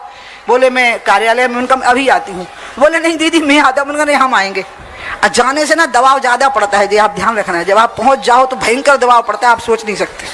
जब आदमी आपके घर में आता है तो आपको कहना पड़ता है चाय पी लीजिए, मिठाई खा लीजिए, फिर आदर भी देना पड़ता है। उनके घर में पहुँच गए तो धमाका होता है। फिर तो हम पहुँचे, हम ऑफिस में, हमका नहीं हम तो आ रहे। तो बेचारे लिफ्ट पर ही आ गए मुझे लेने के लिए। क्या है दीदी? मैंने कहा देखो लॉकडाउन खुला है, शराब के बारे में तय कर लो कि इतने इतने स्थानों पे मत खोलना अभी। अब जो भी हुआ अंत में परिणाम ये आया कि यही दुर्गा हनुमान मंदिर के पास 3 दिन अपन ने डेरा डाला। कोई अनशन नहीं, कोई धरना नहीं। क्यों? भूखों क्यों मरना? खा के लड़ाई करना, पेट भर के कस के मजबूत रह करके लड़ाई करना। भूखों क्यों मरना? भूखों मरने की जब नौबत आएगी सामने वाले को भूखा मारेंगे, खुद थोड़ा ना भूखा मरेंगे। और इसलिए वहां पर हम बैठ गए आराम से। काम कुछ नहीं था, खा रहे थे, पी रहे थे। पूरे अयोध्या नगर के लोग थे, खिलाए जा रहे थे मटर के पराठे, पनीर के पराठे, और बहनें तो बहनें भाई लोग बना के ला रहे थे कि हम अपने हाथ से बनाना जानते हैं, आप खाइए। आप समझ जाओ क्या हाल हुआ होगा खाने वाले का। मतलब मैं आनंद से बैठे बैठे खाती थी सब। और अंत में नई नीति घोषित हुई और 2500 आहते धरती से गायब हो गए मध्य प्रदेश की। अब वो दोबारा रिवाइव हो रहे हैं। ये रक्त बीज है, रक्त बीज। रक्त बीज बार बार जन्म लेता है, ये ध्यान रखिएगा। और उसको संहार करने का जो तरीका होता है वो समाज और सरकार को मिलकर करना पड़ता है। जब रक्त बीज का संहार हुआ था तो वो 2 शक्तियों को मिला के हुआ था। दुर्गा नहीं मार पाई थी रक्त बीज को, क्योंकि उसको वरदान था कि खून की एक बूंद गिरेगी तो उससे दूसरा उतना ही शक्तिशाली रक्त बीज उत्पन्न हो जाएगा। तो फिर दुर्गा ने अपने अंदर से काली का आवाहन किया, और काली जीभ लपलपाती हाथ में तलवार लिए खप्पर लेके खड़ी हो गई और बोली बोलो आप दुर्गा सप्तशती का पाठ करिएगा कभी। वो बोली कि बोलो काली, बोलो दुर्गा मुझे क्या करना है। तो दुर्गा ने कहा कि हे काली, जब मैं रक्त बीज का सिर काटूं तो तू खून नीचे मत गिरने देना, खप्पर पे झील के पी जाना, तो इस पापी का अंत हो जाएगा। अब आप समझ जाओ, हाथ में तलवार लेकर के गर्दन काटने का काम वो सरकार करेगी, और खप्पर लेकर के रक्त बीजों को पी जाने का काम आपको करना पड़ेगा, जनप्रतिनिधियों को करना पड़ेगा। क्यों? जो आप में जनप्रतिनिधि हैं, पंच के, सरपंच के, जनपद पंचायत के, जिला पंचायत के, नगर पंचायत के, नगर निगम के, नगर पालिकाओं के कई अध्यक्ष यहाँ मौजूद हैं। मैं सारे लोगों से अपील करूंगी, और जो जनता जनार्दन और मेरी बहनें यहाँ मौजूद हैं, असली तो काली आपको बनना है। खप्पर लो हाथ में और खत्म कर दो इन रक्त बीजों को। ये शराब की दुकानें मध्य प्रदेश में मिनिमम होनी चाहिए, और इसमें आपकी शक्ति होगी, और मैं आपके साथ खड़ी होंगी। सबसे पहले मैं खड़ी होंगी। और मैं बात इसलिए कह रही हूँ कि ये मुहिम जनता जनार्दन की ही होगी। जनता जनार्दन इसमें सफलता दिलाएगी। नीति बहुत अच्छी बना दी है सरकार ने, लेकिन उस नीति को लागू करना जनप्रतिनिधियों का काम है, जो नीचे से ऊपर तक है, और जनता जनार्दन का काम है। और इसलिए कुछ चीजें जनता से होती हैं, कुछ चीजें सरकार से होती हैं, अब ये धीरे धीरे हमारी आदत बिगड़ने लगी है कि सब काम सरकार करेगी, हमारी बिटिया को ब्याह सरकार करेगी, हमारे बहू के बाल बच्चा होने से पंजीरी सरकार बना के देगी। पहला सासें 1 साल से पुराना गुड़ रखने लग जाती थी, घी रखने लग जाती थी, अब सरकार ने सब अपनी जिम्मेवारी ले ली है। मैं कहूंगी जो मैंने मोदी जी का प्रयोग देखा था गुजरात में, वह प्रयोग मध्य प्रदेश में मैंने प्रारंभ किया था। पंचायत जिसका नाम रखा था, जन जमीन जल जंगल और जानवर की ताकत से खड़े होना। हम एफडीआई की ताकत से खड़े नहीं होंगे, हम विदेशी धन की ताकत से खड़े नहीं होंगे, हम अपनी ताकत से खड़े होंगे और यही आत्मनिर्भर भारत की पहचान होगी। और वो मैंने वहां देखा कि वहां सशक्त समाज खड़ा हो गया गुजरात में, और सरकार समाज पर आश्रित हो गई। सरकार को समाज पर आश्रित होना चाहिए, समाज को सत्ता पर आश्रित नहीं होना चाहिए। सत्ता के तो सिर्फ 5 काम हैं जो उनको जरूर करना चाहिए। सड़कें देनी चाहिए, बिजली देनी चाहिए, पानी देना चाहिए, भ्रष्टाचार मुक्त शासन और प्रशासन की व्यवस्था देनी चाहिए, और बहुत कठिन लॉ एंड ऑर्डर लागू करना चाहिए। ये 5 काम हैं जो सरकार के हैं। अच्छा लॉ एंड ऑर्डर, ऐसा लॉ एंड ऑर्डर कि लोग रात दिन निर्भय होकर के विचरण करें, बुजुर्ग जो दिव्यांगजन हैं, महिलाएं हैं, वो निर्भय होकर के विचरण करें ऐसा, और महिलाएं निर्भय होकर के रात को 12 बजे भी निकल जाएं, उन्हें डर न लगे, ऐसा लॉ एंड ऑर्डर, इतना सख्त लॉ एंड ऑर्डर होना चाहिए। और इसके साथ ही साथ भ्रष्टाचार मुक्त शासन और प्रशासन होना चाहिए। लोगों को यकीन हो जाए कि बिना काम पैसे के भी काम हो सकता है, वो यकीन दिलाना होगा कि बिना रिश्वत दिए भी काम हो सकता है। ऐसी व्यवस्था को गठन करना यह भी सरकार का काम है। और सड़क, बिजली, पानी और अच्छी शिक्षा और अच्छा स्वास्थ्य, सरकारी तंत्र के द्वारा निर्मित की गई शिक्षा और सरकारी तंत्र के द्वारा निर्मित की गई स्वास्थ्य की व्यवस्था मैंने तमिलनाडु में बहुत अच्छी देखी और उत्तराखंड में बहुत अच्छी देखी। वहाँ स्कूलों की पढ़ाई बहुत अच्छी है, सरकारी स्कूलों की, क्योंकि मास्टर बहुत कर्तव्य परायण हैं। और वहाँ पर स्वास्थ्य केंद्र भी तमिलनाडु में भी बहुत अच्छे हैं। लेकिन मध्य प्रदेश में लोग भरोसा नहीं कर पाते, वो प्राइवेट स्कूल में बच्चे को भेजना चाहते हैं। वो अपने गहने बेच के, माताएं अपने मंगलसूत्र बेचकर सरकारी अस्पतालों में जाकर के इलाज कराती हैं। और सरकारी अस्पतालों में इलाज की, और इसमें अमीर और गरीब आदमी के बीच के अंतर इतना डरावना है कि जब कोरोना हुआ था और लाखों लोग पैदल चलाए गए थे, आपको याद होगा, लाखों लोग, मैं उसको ब्लड मार्च बोलती हूँ, हमेशा खूनी मार्च, लाखों लोग चलाए गए थे। उस समय पर जो गरीब लोग थे, कई लोग सड़क पर चलते हुए मर गए थे और उनके परिजन उनके शव के पास तड़प रहे थे। और कई लोग अपने कुत्तों को हवाई जहाज से भेज रहे थे ताकि उनको, कुत्तों को कोई परेशानी ना हो। ये जो व्यवस्था है ना, जिसमें हवाई जहाज से कुत्तों को भेजा जाए और सड़क पर चलते हुए आदमी को पीने का पानी ना मिले, यही लंका है। और इसको आग लगा देनी चाहिए, इस अव्यवस्था की लंका को। और आग लगती है वोट के द्वारा, हाथ के द्वारा नहीं लगती, वोट के द्वारा। और इसलिए मैं आप पे बात कह रही हूँ कि गंगा की अविरलता, निर्मलता को सुनिश्चित करने के लिए हमने कार्तिक चतुर्दशी को 4 नवंबर को प्रयाग में सभी गंगा भक्तों का अभियान शुरू बनाए रखें, वो इसके लिए बुलाया है। और यहाँ पर मैंने आपको बुलाया है। अभी हमारे कई पत्रकार बंधुओं ने, हमारे जो यहाँ के मीडिया के लोग हैं, वो बिल्कुल मेरे घर के सदस्य की तरह हैं, और इसलिए उनको डांटती रहूंगी, वो हंसते रहेंगे, लड़ते रहेंगे मुझसे, और अंत में उनकी बात में मान जाती हूँ। तो मुझसे पूछ रहे थे कब तक चलेगा। मैंने कहा भैया जो राजा दिलीप के समय से चल रहा है, तुझे तो आगे भी चलेगा। गंगा का अभियान कब तक चलेगा, यूपी के पत्रकारों ने कहा, मैंने कहा राजा भागीरथ के समय से चल रहा है, आगे भी चलेगा। ये तो वो काम है जो जिसमें निरंतरता है और सातत्य है। हमें अपना योगदान देना है, हमें अपना काम करना है, हमें अपना योगदान देने में नहीं चूकना है। शिवाजी महाराज ने सबसे पहले 14 साल की उम्र में एक मुगल सैनिक के हाथों गाय कटते देखी तो उन्हें तलवार निकाली और वहीं उसकी गर्दन काट दी थी। चूके भी नहीं थे वो इसमें, और छोटे बालक थे 14 साल के। मैं गर्दन काटने के लिए नहीं कह रही हूँ, आप लोग ने तलवार नहीं निकाल लेना कि निकालो और गर्दन काट दो, नहीं। आपके पास कानून है, आपके पास लॉ एंड ऑर्डर है। और अब मैं आती हूँ गऊ पे। भारत में गऊ की हत्या के खिलाफ सबसे बड़ा आंदोलन हुआ था 1966 में। यहाँ कई लोग कांग्रेस के भी बैठे हुए हैं, लेकिन मैं एक बात बताऊंगी आपको। उस समय इंदिरा जी प्रधानमंत्री थी और साधु संतों ने संसद घेर ली थी। हजारों की संख्या में, लाखों की संख्या में साधु संत इकट्ठे हुए थे। अब साधु बेचारे भोले होते हैं, उन्हें पता नहीं होता कि संसद से कितने दूर रहना। अब वो अखाड़ों से चले आ रहे सीधे, और वे चिमटा लें, भस्मी रमाएं और ठाड़े हो गए पार्लियामेंट के सामने गेट पे। तो जब वो खड़े हो गए तो ऑर्डर दिया गया तो रुके नहीं लाठी चार्ज से, तो फायरिंग कर दी गई और 400 साधु मरे थे जो सरकार ने स्वीकार करे थे, और वैसे कहते हैं हजारों मरे थे क्योंकि उनका आइडेंटिफिकेशन नहीं हो सका था। यह हुआ था 1966 में। इसलिए कांग्रेस की सरकार के समय पर एक प्रयत्न हुआ। मैं आजादी के बाद की बात बता रही हूँ। आजादी के पहले का तो मैंने आपको कहा कि राजा दिलीप के समय से, फिर शिवाजी महाराज के समय से, मतलब समय समय से वो इतिहास चला आ रहा है। उसके बाद दूसरा प्रयास हुआ साधु संतों के द्वारा 2016 में, और संत इकट्ठे हुए। उस दिन बारिश हो गई, कीचड़ मच गया। आज भी मुझे यही लग रहा था।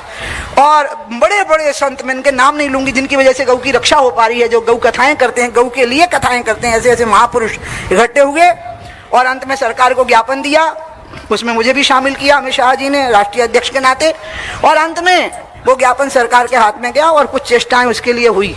लेकिन मुझे क्या लग रहा है, यहाँ मध्य प्रदेश में तो बहुत कोशिश हुई है, उत्तर प्रदेश में भी हमारे योगी जी की सरकार के समय पर हुई है, और अन्य जगहों पर भी हुई है।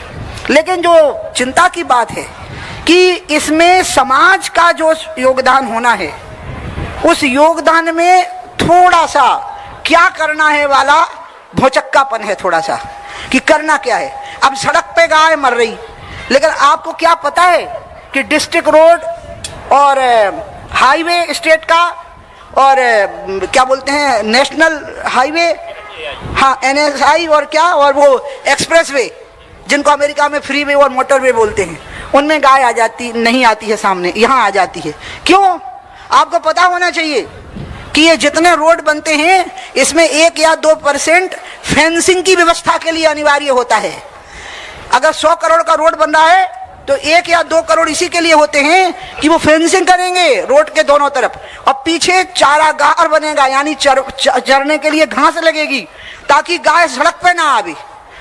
अब गाय सड़क पे आ गई तो गाय मरेगी, और गाय को मरने से बचाना है तो गाड़ी वाला मरेगा, और फिर पैसा ज्यादा खर्च होता है।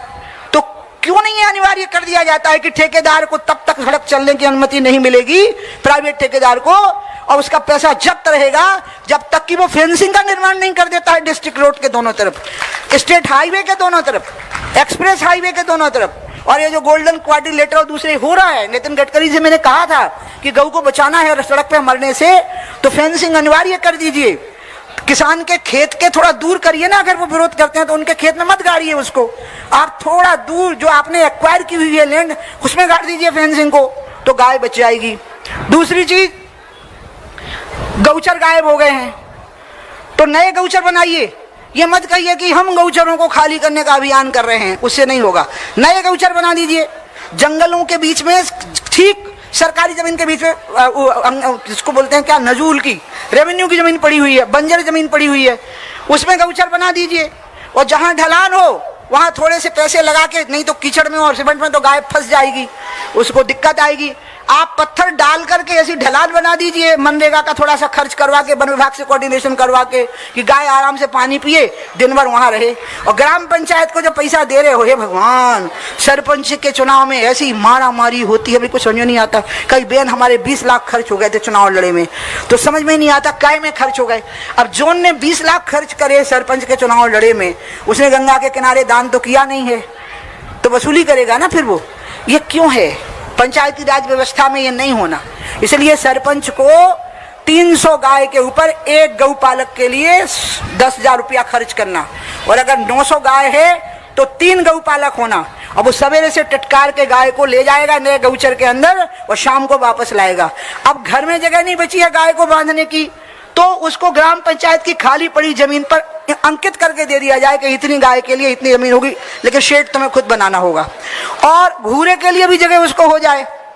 अब आई तीसरी बात कि वो जो गौ वंश पर आधारित उत्पाद होगा उसका क्या होगा, उस पर सब्सिडी दो, ज्यादा सब्सिडी दो, और उसको कृषि मंडी में अलग से जगह दो, लिखा होना चाहिए गौ वंश पर आधारित उत्पन्न उपज, ताकि लोग उसको खरीदें। ज्यादा मूल्य की है और किसान को घाटा पड़ रहा है तो उस घाटे की भरपाई करो। बताओ, स्वास्थ्य के नाम पर बहुत ज्यादा बजट खर्च हो रहा है कि नहीं हो रहा है? क्योंकि उसमें कॉर्पोरेट सेक्टर खूब पैसा बना रहा है। इसलिए ना थोड़ा सा पैसा खर्च करो, और किसानों को जो गौवंश पर आधारित खेती कर रहे हैं या करना चाहते हैं, हम पूरी पे नहीं कह रहे, हम कह रहे 10 एकड़ है ना, तो उसमें से 1 या 2 एकड़ में करो। और कृषि मंडी में उसका प्रावधान हो जावे, ताकि उसकी उपज ठीक से बिके, लोग खाएं और हमारी आने वाली पीढ़ियां स्वस्थ रहें, गाय का दूध भी पिएं। और ये जो नई सिंचाई परियोजनाएं हैं, मैंने केन बेतवा के लिए एक मॉडल कैड बनाया है। कैड का मतलब होता है कमांड एरिया डेवलपमेंट। नहर के दोनों तरफ जो पानी होगा, वो जो जमीन गीली रहती है, वो कुछ समय के लिए फल सब्जी और अच्छी उपज के लिए काम आ सकती है, इसलिए वहां पर महिलाओं को काम दिया जाए और आनंद डेयरी के जैसी दूध की क्रांति मध्य प्रदेश में खड़ी हो जाए, जहां पर गौ पालन हो और वो महिलाओं को दिया जाए। और महिलाओं में भी विशेष करके लाडली बहनों को ये काम दिया जाए, उनको जो पैसा है वो भी दिया जाए और साथ में एक गाय भी दी जाए। और अगर शहर की महिला गाय नहीं रख सकती तो बोलो 1.25 करोड़ में से 70-75 लाख तो ऐसी होंगी ना जो गांव की होंगी, तो उनको ये गाय भी दी जाए साथ में। और शहर में भी जो बात बोल रहे थे तुम बोल रहे थे चंद्रशेखर, कुत्ता और बिल्ली रखने की इजाजत है, गाय रखने की इजाजत नहीं है। अच्छा, कुत्ता की जो विष्ठा है वो अपवित्र है और गाय का गोबर पवित्र करता है, लेकिन गैया नहीं रख सकते। क्यों नहीं रख सकते हैं? क्योंकि गैया पे किसी ने बहुत जोर से आंदोलन नहीं किया। आपको पता है गैया एक चक्कर में और फंस गई, इसलिए जो नेता कोर्ट में गए और जिनने कुत्ताओं को बचाने का आंदोलन किया, उनने गाय को बचाने का नहीं किया। गाय फंस गई है धर्म के चक्कर में, सेकुलरिज्म के चक्कर में। तो गाय का पक्ष लेंगे तो मुसलमान नाराज हो जाएगा, इसलिए गाय का पक्ष नहीं लेना। अब बात आई हिंदू की नाराजगी की, अरे उसका क्या है, वो तो वोट देने के लिए मजबूर है। हमने उसको ऐसा बांट रखा है जाति में और समाज में कि वो तो मजबूर है कि हमको वोट दे देगा, उसकी जाति का उम्मीदवार खड़ा कर देंगे, वोट दे देगा, उसके समीकरण फिट हो जाएंगे, वोट मिल जाएगा। वो हिंदुओं की संख्या ज्यादा होने से क्या होता है जी? आपको लगता है संख्या ज्यादा हो जाना कोई ताकत होती है? ताकत तो दूसरी चीजों में होती है। आप टैक्टिकल कितने हैं? संख्या तो केंचुओं की भी ज्यादा होती है, लेकिन हम उस पर पांव रख देते हैं। लेकिन अगर एक नाग फन उठा करके खड़ा हो गया तो फिर तो हम नाग पंचमी मनाते हैं। आपने कभी केंचुआ पंचमी सुनी है या केंचुआ अष्टमी सुनी है? तुम बहुत बड़ी संख्या वाले बैठे हो यहाँ पे, बताओ कोई पूजा है तुम्हारी? कोई जगह है तुम्हारी? कोई इज्जत है तुम्हारी? बोल बोल के थक जाते हैं, अकेले में धमका धमका के कुछ भी नहीं बिगड़ता, कुछ भी नहीं बात बनती है। वही तो गड़बड़ है। संख्या ज्यादा होने से क्या होता है? थोड़ा फन उठेगा, फुफकार भरोगे तब ना काम चलेगा। और इसलिए जब वो देखो हमारा चंद्रशेखर, इसलिए मुझे तो हीरो लगता है अपराधी, अभी नया अध्यक्ष बना है। मुझे ऐसे लोग अच्छे लगते हैं जो फुफकार भर देते हैं। प्रीतम अच्छा लगता है, ये फुफकार भर देता है, फुफकार भरनी पड़ेगी। और अब ये जो सेकुलर लोग हैं ना, क्या गाय की बात करेंगे तो मुसलमान का वोट कम हो जाएगा। अब धीरे धीरे देखना, जब मोदी जी ने राम मंदिर का उद्घाटन शांति से कर लिया ना, तो सब हमारे राहुल भैया गांधी जी जनेऊ दिखा दिखा के बता रहे थे कि मैं तो दत्तात्रेय कौल ब्राह्मण हूँ, अपनी जात बता रहे थे, अपना जनेऊ दिखा रहे थे। अगर किसी तरह से आपने गाय को या सेकुलरिज्म वाले चक्कर से निकाल लिया ना, और घर घर में गौ पालन, क्योंकि अरब में तो गाय, जहाँ का असली मुसलमान आया, बाकी तो यहीं का कन्वर्टेड है। अरब में गाय नहीं होती, अरब में भेड़ होती है, अरब में ऊंट होते हैं, अरब में गधे होते हैं, तो वहां पर तो गाय होती नहीं थी। तो गाय काटने की बात यहाँ क्यों आई? क्योंकि हिंदुओं को नीचा दिखाना था, इसलिए गाय को काटने की बात यहाँ आई कि ये जाति समाज बड़ा है, इसको नीचा कैसे दिखाया जाए। राम मंदिर की बात बताओ ना, अगल बगल में बहुत जगह पड़ी थी, वहां पे भी तो मस्जिद बन सकती थी ना नमाज के लिए, मंदिर को तोड़ के क्यों बनाई? अरे वो नमाज के लिए नहीं था, वो आपकी बेइज्जती करने के लिए था, आपको औकात बताने के लिए था। और हम जो लड़े मरे हैं वो इसी के लिए लड़े हैं कि जिनने हमें औकात बताने की कोशिश की, हम उनकी औकात उनको बता देंगे कि देखो वो बना के दिखा दिया राम मंदिर। ये बात, लड़ाई दूसरी है, ये राष्ट्रवाद की लड़ाई है, ये ध्यान रखिएगा। गाय फंस गई है इसमें, क्योंकि गाय होती नहीं है उन देशों में जहां से इस्लाम धर्म की उत्पत्ति हुई है। यहाँ पर गाय को काटा जाता है आपको अपमानित करने के लिए, आपको बेइज्जत करने के लिए। इसलिए कई नेता डर के मारे गाय के पक्ष में नहीं बोलते, और वो इसलिए नहीं बोलते हैं कि इससे उनका वोट खराब हो जाएगा। इसलिए मैं मुस्लिम समाज को पूछूंगी और अपील करूंगी उनको कि अगर हिंदू का बच्चा गाय का दूध पी के मजबूत होगा तो मुसलमान का बच्चा नल का पानी पीने से मजबूत नहीं होगा, उसको भी गाय का दूध चाहिए। और अगर उसको गाय का दूध चाहिए तो सब मिल करके कहो कि ये सभी देश का, सभी धर्म का नाता, हमारे देश के सभी धर्म का नाता है कि गाय हमारी, ये सब कहो, ताकि गौ संवर्धन हो और वो सेकुलरिज्म के चक्कर में ना फंसे। इसलिए जिन लोगों ने आंदोलन किया ना वो मुझे बोले एक बार, अब बताने लायक बात नहीं है, लेकिन मैं बता दूंगी, नाम नहीं लूंगी उनका। अब हमारी बहुत अच्छी मित्र भी, उनने कहा एक दो मंदिरों में बकरों की बलि होती है, मध्य प्रदेश में भी 4-5 जगह पे होती है, आप बंद करवाने के लिए कहिए। मैंने कहा देखो समाज अपने आप बंद कर देगा तो कर देगा। बोली क्यों?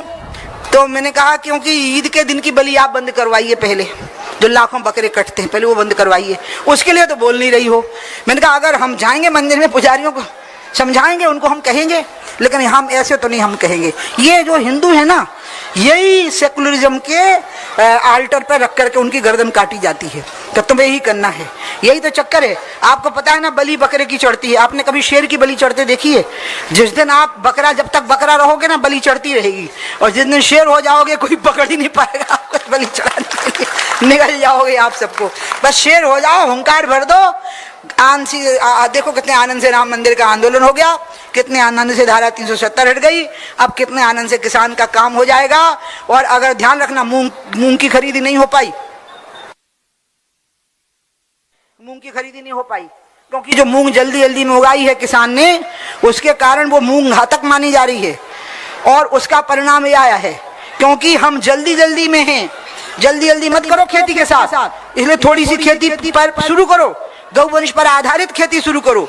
मैंने अशोक त्रिपाठी जी को कहा है कि भैया पूरे 1.5 साल तक अभियान चलाइएगा आप, पहले भोपाल फिर जिला केंद्र पर पहुंच जाइए और इसकी तैयारी करिए।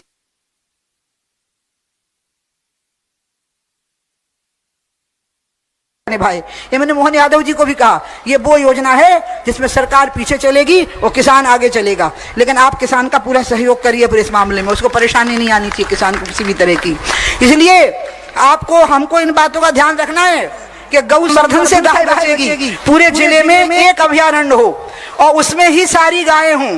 कौन सी? घायल, विकलांग, दिव्यांग, घायल और अनाथ, लेकिन किसान गाय को घर में रख सके, इसके लिए लाडली बहनों को अनिवार्यता कर दीजिए, और किसानों की वो जो बातें मैंने आपको कही हैं वो अनिवार्यता कर दीजिए। और इसके साथ ही साथ जो किसान, कौन सी निधि कहलाती है वो, किसान सम्मान निधि, उसमें भी गौ पालन की अनिवार्यता कर दीजिए कि किसान सम्मान निधि की पात्रता में गाय साथ होनी होगी, एक गाय आप रखिए और दूध देने वाली गाय रखिए। ये कुछ बातें जब तय हो जाएंगी तो अब जिला लेवल तक ये अभियान जाएगा, जिला लेवल तक। सरकार आपके साथ है, अपन ने सब, सरकार क्या होती है? आपने बनाई है, आपके मिटाए मिटेंगे, आपके बनाए बनेंगे। आपको भ्रम हो जाता है। शंकर जी बेचारे भोलानाथ, उनको वरदान दे देते हैं, जा बच्चा तेरे को सोने की लंका मिल गई। अब वो शंकर जी के पीछे पड़ जाता है। वो भस्मासुर को वरदान दे दिया, जा बच्चा जिसके सिर पर हाथ रख देगा वही भस्म हो जाएगा। उसको पार्वती पसंद आ गई भस्मासुर को, तो उसको लगा कि जब तक शंकर नहीं बनेंगे मिलेगी नहीं, तो शंकर जी के पीछे पड़ गए और शंकर जी के सिर पर हाथ रखने के लिए हुए। अब शंकर जी भगत जा रहे, अब विष्णु भगवान आए उनको बचाने के लिए, बचाओ बचाओ कर रहे। तब भगवान विष्णु ने जो किया वो आपको पता ही है, मुझे बताने की जरूरत नहीं है, तो उसको ही भस्म कर दिया। अब एक तो ऐसे भोलानाथ हैं, एक चोर शिवलिंग पर खड़ा हो गया, कई फूल चढ़ाए, बेलपत्री चढ़ाई, मैं खुद को ही अर्पित किए देता हूँ, तो खुद ही वो खड़ा हो गया क्योंकि से घंटा चुराना था। तो शंकर जी प्रकट हो गए उसमें से, शिवलिंग में से। बच्चा पहली बार हुआ है कि किसी ने खुद की भेंट चढ़ा दी हो, ले बोल क्या मांगता है। तो चोर घबरा गया बेचारा कि मैं तो आया था चुराने के लिए। जे भोलानाथ, तुम सब भोलानाथ हो, नंबर 1 के भोलानाथ, तुम्हारे सिर पे जो खड़ा हो जाता है उसी को वरदान दे देते हो। और इसलिए वरदान दे दिया, लेकिन जब शंकर जी को गुस्सा आता है तो फिर तीसरा नेत्र खुलता है, और जब तीसरा नेत्र खुलता है वह डमरू बजती है। और जब वो कौन सा नृत्य होता है शंकर जी, तांडव, तब विष्णु और ब्रह्मा हाथ जोड़ के थर थर कंपते हैं कि आप तो बता दो महादेव देवाधिदेव कि करना क्या है। बस मुझे आपसे यही कहना है, हे किसानों जरा महादेव का रूप धारण कर लो, जरा वो वाले डमरू वाले खोल दो जरा अपनी आंखें। बहुत वरदान दे दिए, सोने की लंका की और लोगों को भस्म करने की क्षमता दे दी। अब जरा वरदान दे दो और हनुमान जी का रूप धारण करके भ्रष्टाचारियों की सोने की लंका को भस्म करने की तैयारी कर लो। ये भी ताकत आप ही में है।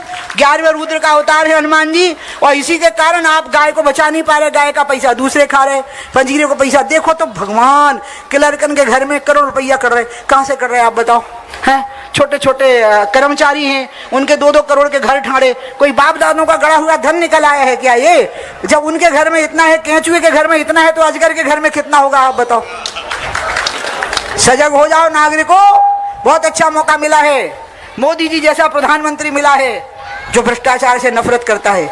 मंत्रिमंडल के लोग जरा भी गलती नहीं कर सके, आपको पता नहीं है।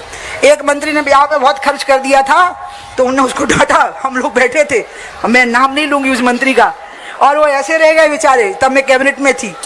एक मंत्री अपनी पत्नी को लेकर विदेश घुमाने गए तो उन्होंने कहा ये ठीक नहीं है, तो कहने लगे कि हम तो अपने पैसे से गए। बोले तब भी पैसे का फूहड़ प्रदर्शन आपको नहीं करना चाहिए। नेता का मतलब क्या है? जो नेतृत्व करता हो। तो नेतृत्व करने वाले का काम क्या है? आप समाज को सादगी सिखा रहे हैं और खुद ये अपनी संपत्ति का वल्गर प्रदर्शन कर रहे हैं, और आप प्रमाण दे रहे हैं कि हमारा जायज पैसा है। नेता कौन होता है? नेतृत्व की क्षमता जिसमें हो, निर्धातु से नेता शब्द बना है। इसका मतलब होता है कि वो आदर्श उदाहरण प्रस्तुत करता है, वो नेतृत्व करता है, यानी आपको रास्ता दिखाता है कि आप ऐसे चलिए। अगर नेता 10 करोड़ खर्च करेगा तो आपकी लड़की ताना नहीं मारेगी कि दद्दा हमारे ब्याह में आप कम से कम 50 लाख तो खर्च कर ही दो। फिर इसलिए मैं महिलाओं को भी कहूंगी कि अपनी लड़कियों को पढ़ाओ और उनको कहो कि वो अपने पिताजी को कह दें कि हमारी शादी के लिए इतना पैसा बचा है, हमारी पढ़ाई में लगा दो, लेकिन हमें खरीदे हुए लड़के से ब्याह नहीं करना। गधा और खच्चर खरीदा जा सकता है, पति को नहीं खरीदा जा सकता है। तो समाज को परिवर्तन लाना पड़ेगा, ये सब चीजें करनी पड़ेगी। ये बातें मैं आपको इसलिए कह रही हूँ कि अगर आप सजग नहीं हुए तो ऐसे ही आपका शोषण होता रहेगा। और इसलिए मोदी जी ने उदाहरण प्रस्तुत कर दिया है, उनकी जिंदगी सादगी से भरपूर है, मुख्यमंत्रियों की भी नकल कसे रहते हैं। अब नीचे तक की जो लड़ाई है, मैं आज कह सकती हूं कि सबसे बड़ी चुनौती आज हमारी सरकार के सामने है, वो है भ्रष्टाचार को जड़ से खत्म कर देना। इस रक्त बीज को बिल्कुल पी जाना, भ्रष्टाचार के रक्त बीज को। और मुझे यकीन है मैं इसी भोपाल की धरती से मोदी जी को आप लोगों की शुभकामनाएं भेजती हूँ। उठाइए हाथ, दीजिए मोदी जी को अपनी शुभकामनाएं कि आप भ्रष्टाचार की जड़ों को समाप्त करने की, ब्यूरोक्रेसी में, पुलिस में, प्रशासन में, राजनीति में तो आपको पर्याप्त सफलता मिली, वो भी अपने सहयोगियों में, लेकिन आप नीचे जड़ों से उसको समाप्त करने की मुहिम चलाइए, जनता आपका साथ देगी। अब आप लोगों से मैं कुछ प्रस्ताव पारित करवाऊंगी, और इसके साथ ही अब वो लिखने से गड़बड़ हो गई ना, मैंने क्या लिखा हुआ पढ़ी नहीं पाई मैं, तो अब ऐसा करते हैं कि वो बना नहीं ना, मामला बिगड़ गया, क्योंकि मेरे को ये प्रॉब्लम है कि मैं लिखा हुआ नहीं पढ़ पाती हूँ। लेकिन मैंने ठीक ही तो सारी बातें तो कह दी ना आप लोगों को। हाँ ठीक है, तो अब ऐसा करते हैं कि अपन लोग ना, अब पता है मैं आपको एक बात बताऊं, आप यकीन करना, आप मेरी विनम्रता नहीं मानना, मैंने पहले ही कहा ना, मैं अपने आप को गिलहरी कभी नहीं कहती हूँ, शेर ही कहती हूँ। लेकिन कई लोग ना, उनको समझ नहीं होती बिल्कुल, लेकिन वो सफल बहुत होते हैं, और कई बार उनकी ना समझी ही उनकी ताकत बन जाती है। मेरे को ना बहुत सारी बातों को समझ में आता नहीं, वो ऑर्डर पास कर देती हूँ। जब मैं मंत्री थी कि चलो करो ये, तो वे घिघिया रहे कर रहे कैसे होगा, हमने कहा लिख दिया आप करो, चलो बोलो क्या कम परेशानी है, क्या मांगता, तो वो प्रोविजन भी भगवान की दया से हो जाते थे। इसलिए मैं आपको बोल रही हूँ, आज मैं 11 प्रस्ताव पारित करवाऊंगी हाथ उठा करके, और ये प्रस्तावों की रिकॉर्डिंग हमारे भाई लोग कर भी रहे हैं। और ये प्रस्ताव वो हैं जो खेत बचाएंगे, आपकी आने वाली पीढ़ी बचाएंगे, और आपको आपकी गाय बचाएंगे, और आने वाली उस पीढ़ी में आप शामिल हो जाएंगे। आप सही में राम के वंशज हो जाएंगे, क्योंकि राम तो लौकिक लीला का परित्याग करके चले गए हैं, अब तो वो साधना से ही साक्षात्कार करके दर्शन देते हैं, साक्षात्कार से दर्शन देते हैं। तो अब आपको उसी वंश परंपरा पर राम का नाम लेने का अगर अधिकार। और कृष्ण कौन है? गौपालक, स्वयं कृष्ण गौपालक, वो गाय के बिना रहता ही नहीं है, गाय ही उनका प्राण है, गाय के लिए उनके प्राण हैं। और इसलिए जिनके नाम आप लेते हो वो जर्सी गाय पाले हुए थे क्या जर्सी गाय के लिए दिलीप जी का बलिदान हो रहा था? क्या जर्सी गाय के लिए कृष्ण कन्हैया कह रहे थे और कंस का वध कर रहे थे और मक्खन लूट रहे थे कि ये तो बालक खाएंगे, बाल गोपाल खाएंगे, ये कंस के सैनिकों को नहीं मिलेगा, वो तो अत्याचारी लोग हैं। इसलिए मैं अब 11 प्रस्ताव आपके सामने पढ़ूंगी, और एक एक प्रस्ताव पे आप हाथ उठा करके उसका अनुमोदन करेंगे। और आप मेरे जैसे अबोध व्यक्ति को, जो राजनीति में आ गया है, आपको लग रहा है बहन ने चुनाव नहीं लड़के हमारा नुकसान कर दिया, नहीं, मैं गाय और गंगा का काम करके आपकी मूंछ ऊंची करके 2029 का चुनाव जरूर लड़ूंगी, आप निश्चिंत रहिए। अब बार बार अपन उसको रिपीट नहीं करेंगे कि कहां से लड़ेंगे, क्योंकि अच्छा नहीं होता ना, एक बार कह दिया बस बहुत हो गया। इसलिए उसकी चर्चा नहीं करना। हम मीडिया वालों से भी कहेंगे तुम लोग बार बार मत पूछा करो, ठीक है। एक बार कह दिया था, एक बार राजा कहे एक बार भूपाल, और वैसे कन्यादान भी जगत में एक ही बार, इसलिए एक बार हो गया बस, ठीक है। अब बात हो गई। अब चलो मैं आपके सामने प्रस्ताव पारित करवाती हूँ। आप तो बस मुझे आशीर्वाद दो कि अकल भले ही ना हो बहन को, लेकिन शक्ति बनी रहे, अपने काम करवाने की सामर्थ्य बनी रहे, और ये हिम्मत बनी रहे, ये आत्मबल बना रहे। खुद ही को कल बुलंद इतना कि खुदा बंदे से खुद पूछे बता तेरी रजा क्या है। अपने आप को इतना बुलंद कर लो कि भगवान सामने खड़ा होकर पूछे कि बोल बंदे तेरी रजा क्या है, तेरी क्या आज्ञा है। तो आप भगवान को क्या कहोगे? हम कहेंगे कि राजी ही हम उसी में जिसमें तेरी रजा है। यहाँ तो यूं भी वाह वाह है और यूं भी वाह वाह है, ठीक है। अब उत्तर भी तैयार रखना इसका, अगर भगवान आ गया कहीं तो पूछा तो उत्तर भी दे देना। अब मैं आपको बताती हूँ, ग्राम पंचायत की खाली जमीनें, उसमें गोचर बने, मनरेगा से गोचर भूमि के पास तालाब का निर्माण हो, गांव की आबादी के हिसाब के गौवंश के पालन की व्यवस्था हो, गौपालक हो, ग्राम पंचायत की राशि से एक गौ सेवक या जितने भी आवश्यक हो उसकी नियुक्ति हो, गौ सेवकों को ग्राम पंचायत से कम 10,000 रुपए की व्यवस्था हो, यानी नए गौचरों का निर्माण हो, और गौ पालकों को ग्राम पंचायत की राशि से प्रोविजन करके उनको पैसे एक्स्ट्रा दिए जाएं। इसके लिए उठाइए, इसका आप समर्थन करते हैं? बोलिए गौ माता की। अब दूसरा है लाडली बहना योजना के अंतर्गत जो राशि दी जा रही है, उसके अलावा प्रत्येक लाडली बहना को एक स्वस्थ युवा दुधारू गाय दी जाए, जिससे लाडली बहना दुग्ध उत्पादन के द्वारा उस राशि के साथ उसकी क्या आय बढ़ जावे, और आय इतनी बढ़ जावे कि 1,500-2 हजार की जगह पे 5-7 हजार हो जावे, और वो उल्टी सरकार की सहायता करने लग जावे। बोलो ये बात सही है कि गलत है? हाँ तो उठाइए हाथ, बोलिए गौ माता की। तीसरा है प्रत्येक ग्राम पंचायत में गोबर एवं घूरे के लिए, जो मैंने पहले ही बोल दिया, जगह निर्धारित हो जाए। साथ ही सिंचाई परियोजना का जो कैड एरिया जो मैंने आपको बताया है, उस कैड एरिया में गौ पालकों को रिजर्व कर दिया जाए कि उसको सिर्फ किसान ही इस्तेमाल कर पाएंगे, ये बाहर के दुनिया भर के आए हुए एफडीआई वाले। अब तो मोदी जी ने भी अंत में स्वदेशी की बात कही ना, ये बात गांधी जी ने भी कही है, ये बात मोदी जी ने भी कही, और ये बात अपन भी करेंगे कि मोदी भारत को आत्मनिर्भर बनाइए। और भारत की आत्मा कौन है बताओ? गौ और गंगा। गौ और गंगा से भारत आत्मनिर्भर बनेगा, ये मोदी जी ने भी मान लिया और घोषित कर दिया कि विदेशी पैसे से भारत आत्मनिर्भर नहीं बनेगा, बल्कि उसके गले में पट्टा बन जाएगा। अटल जी ने ये बात कही थी जब WTO का विरोध किया था, तो उन्होंने एक उदाहरण दिया था कि एक साहब का, SDM साहब का पला हुआ कुत्ता गांव में पहुंच गया, तो वो बड़ा नाजुक सा था। अब गांव के कुत्ते देख के रह गए कि तो बड़ा ठाट बाट लग रहा है, तो उन्होंने पूछा भैया कहाँ से आए? बोले हम तो SDM के बंगले में थे, और हमारी तो बड़ी मौज है, हम तो दूध रोटी खाते, ब्रेड खाते हैं। और उन कुत्तों ने कहा कि हमें तो ऐसा कुछ नहीं मिलता, कहीं कहीं करते फिरते हैं, पथरा मार देते हैं, कोई कोई रोटी डाल देता है। तो फिर कहीं के तुम्हारे गले में ये पट्टा क्या है? बोले क्या करें, मालिक की पकड़ में आ जाएंगे, बांध के रख देता है। तो वे गांव के कुत्ता बोले कि हम ही ठीक हैं, जो गले का पट्टा हमें पसंद नहीं है। तो अटल जी ने कहा था कि हम जैसे हैं सो ठीक हैं, अपने आत्मनिर्भर रहेंगे, जो गले का पट्टा हमें नहीं चाहिए। ठीक है, यही मोदी जी ने कह दिया है कि तुम हमारे गले में पट्टा नहीं बांध सकते, हम तो खुले मैदान के शेर हैं, हम अपने भारत की आत्मा पे हम निर्भर हो जाएंगे। और भारत की आत्मा क्या है? किसान। भारत की आत्मा क्या है? महिलाएं। भारत की आत्मा क्या है? संत। भारत की आत्मा क्या है? गौ माता। भारत की आत्मा क्या है? नदियां। भारत की आत्मा क्या है? खेती। भारत की आत्मा क्या है? पहाड़। भारत की आत्मा क्या है? वनोपज। भारत की आत्मा क्या है? ये नौजवान लड़के जो अपने बुद्धि के बल पर अमेरिका में राज कर रहे हैं, पूरी दुनिया में हमारे देश का युवा वर्ग राज कर रहा है अपनी बुद्धि के भरोसे पर। ये भारत की आत्मा है, इसका भरोसा, इस पे भरोसा मोदी जी का भी जगह है। और इसलिए 2 प्रस्ताव पारित हो गए थे, 3 हो गए। अब आया हाँ, सिंचाई परियोजनाओं में रिजर्व कर दिया जाए सिर्फ किसानों के लिए। मैं ये कहना चाहती थी, ये कॉर्पोरेट सेक्टर को नहीं मिल सकता। उठाइए हाथ इसके लिए। केन बेतवा में इसकी व्यवस्था की है। हाँ, ओम बोल के आ जाइए, आप ओम बोलते रहिए। ओम की ध्वनि से ही सृष्टि का प्रारंभ हुआ है, और शुरू में भी जो सूर्य का स्वर होता है वो ओम ही होता है। अब आते हैं हम चौथे बिंदु पे। भारतीय गौ नस्ल से ही गौवंश की नस्ल का सुधार किया जाए। नस्ल सुधार जरूर हो, लेकिन विदेशी और भारतीय नस्ल के साथ ना हो। भारतीय नस्ल से ही भारतीय नस्ल का गौवंश का सुधार होना चाहिए। कृत्रिम तरीके से केवल बछड़ियों को जन्म देने के लिए इंजेक्शन लगाना, कि वो सिर्फ बच्चियों को जन्म देगी, ये अप्राकृतिक तरीका है, ये गौ के साथ अत्याचार है, अन्याय है, हिंसा है, क्रूरता है, अधर्म है और पाप है। ऐसे पाप जो इस प्रकार की बातें कह रहे हैं। इसी प्रकार से दूध के लिए गाय ज्यादा दूध दे तो उसको इंजेक्शन लगाना। मुझे बताओ, गाय ज्यादा दूध दे और उसको इंजेक्शन लगे तो इतना तड़पती है जितना डिलीवरी के टाइम पे महिला तड़पती है, और रोज वो उस दर्द से गुजरती है। उसका दूध पी के तुम ठीक हो पाओगे कि तड़पते रहोगे बीमारियों से और रोगों से?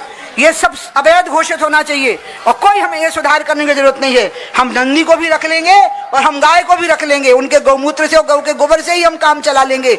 हमें नहीं चाहिए कि उनको मारा जाए और सिर्फ ये अप्राकृतिक तरीका है कि सिर्फ बच्चियां ही पैदा हुई, अप्राकृतिक तरीका है। बोलो गौ माता की। इसी प्रकार से अभी भैया थोड़ा रह गया, गौ संवर्धन केंद्रों का निर्माण सुनिश्चित किया जाना चाहिए। और मैंने इंजेक्शन की बात बोल दी तो अब आप बोल दीजिए कि गाय पर कृत्रिम तरीके, गलत तरीके के इस्तेमाल नहीं होंगे। देशी गाय से नस्ल सुधार करते हुए देशी प्रक्रियाओं से ही गाय का संवर्धन किया जाएगा। उठाओ हाथ, इसका समर्थन करते हो? हाँ, state highway, national highway, expressway के दोनों ओर चारागाह, सड़क निर्माण के समय पर फेंसिंग हम पहले कह चुके, उसके लिए हाथ उठाइए समर्थन का।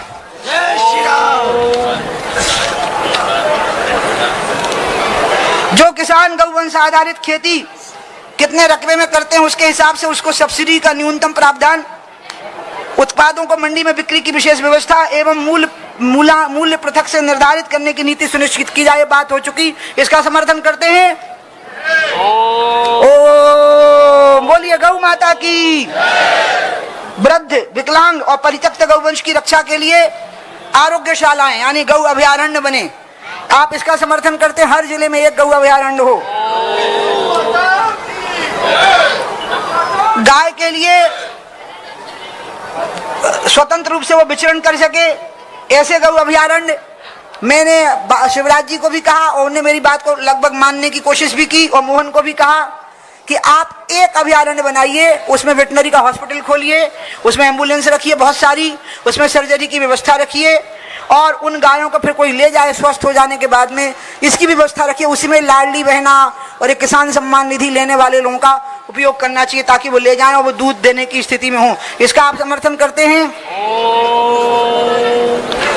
कृषि, गौवंश आधारित कृषि की नीति अनुरूप ही गौवंश उत्पादों जैसे दूध, गौमूत्र और गोबर के विक्रय मूल्य निर्धारित किए जाएं, इसका समर्थन करते हैं? गौमूत्र का प्रत्येक स्वास्थ्य और कृषि के लिए गोबर का प्राचीन कृषि प्रयोग, कृषि निर्माण, दैनिक उपयोग की वस्तुएं जैसे गमले, गौ काष्ठ, गोबर गैस में इसका प्रयोग हो और प्रत्येक जिले में एक गौ अनुसंधान केंद्र हो, इसका आप समर्थन करते हैं?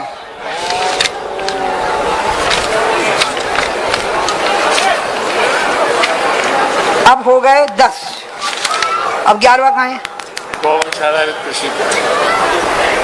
आधारित कृषि के उत्पादों सहित अन्य विभिन्न उत्पादों का आहार और आरोग्य लाभ का प्रामाणिक अनुसंधान के साथ व्यापक प्रचार प्रसार की स्पष्ट नीति को अपनाते हुए इसमें गौपालक, गौवंशों की सम्मानित और पुरस्कृत करने का एक नीति बनानी चाहिए, इसका भी समर्थन करते हैं? अब मैं आपके सामने कुछ बातें कह के 2-3 लाइनें बोल के खत्म करूंगी।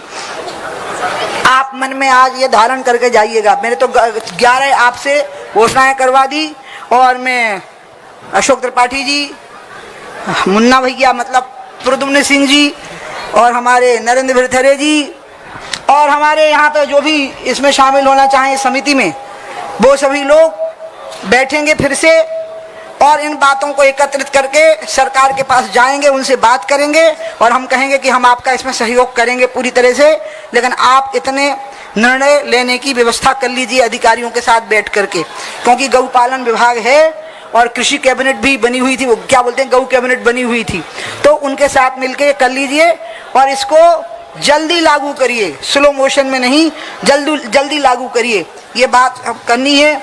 और आपको अब मेरी एक बात मुझे कह के खत्म करना है, मेरा गांव मेरा देश, आत्मनिर्भर भारत का यही संदेश। मेरा गांव मेरा देश, मेरा गांव मेरी गाय, हाँ मेरा नंदी मेरा खेत, मेरी बुद्धि मेरा पसीना, ये मैंने बनाया है, यही पंचज। आप लोग आए, कितना अच्छा लगा, सच्ची में बहुत अच्छा लगा।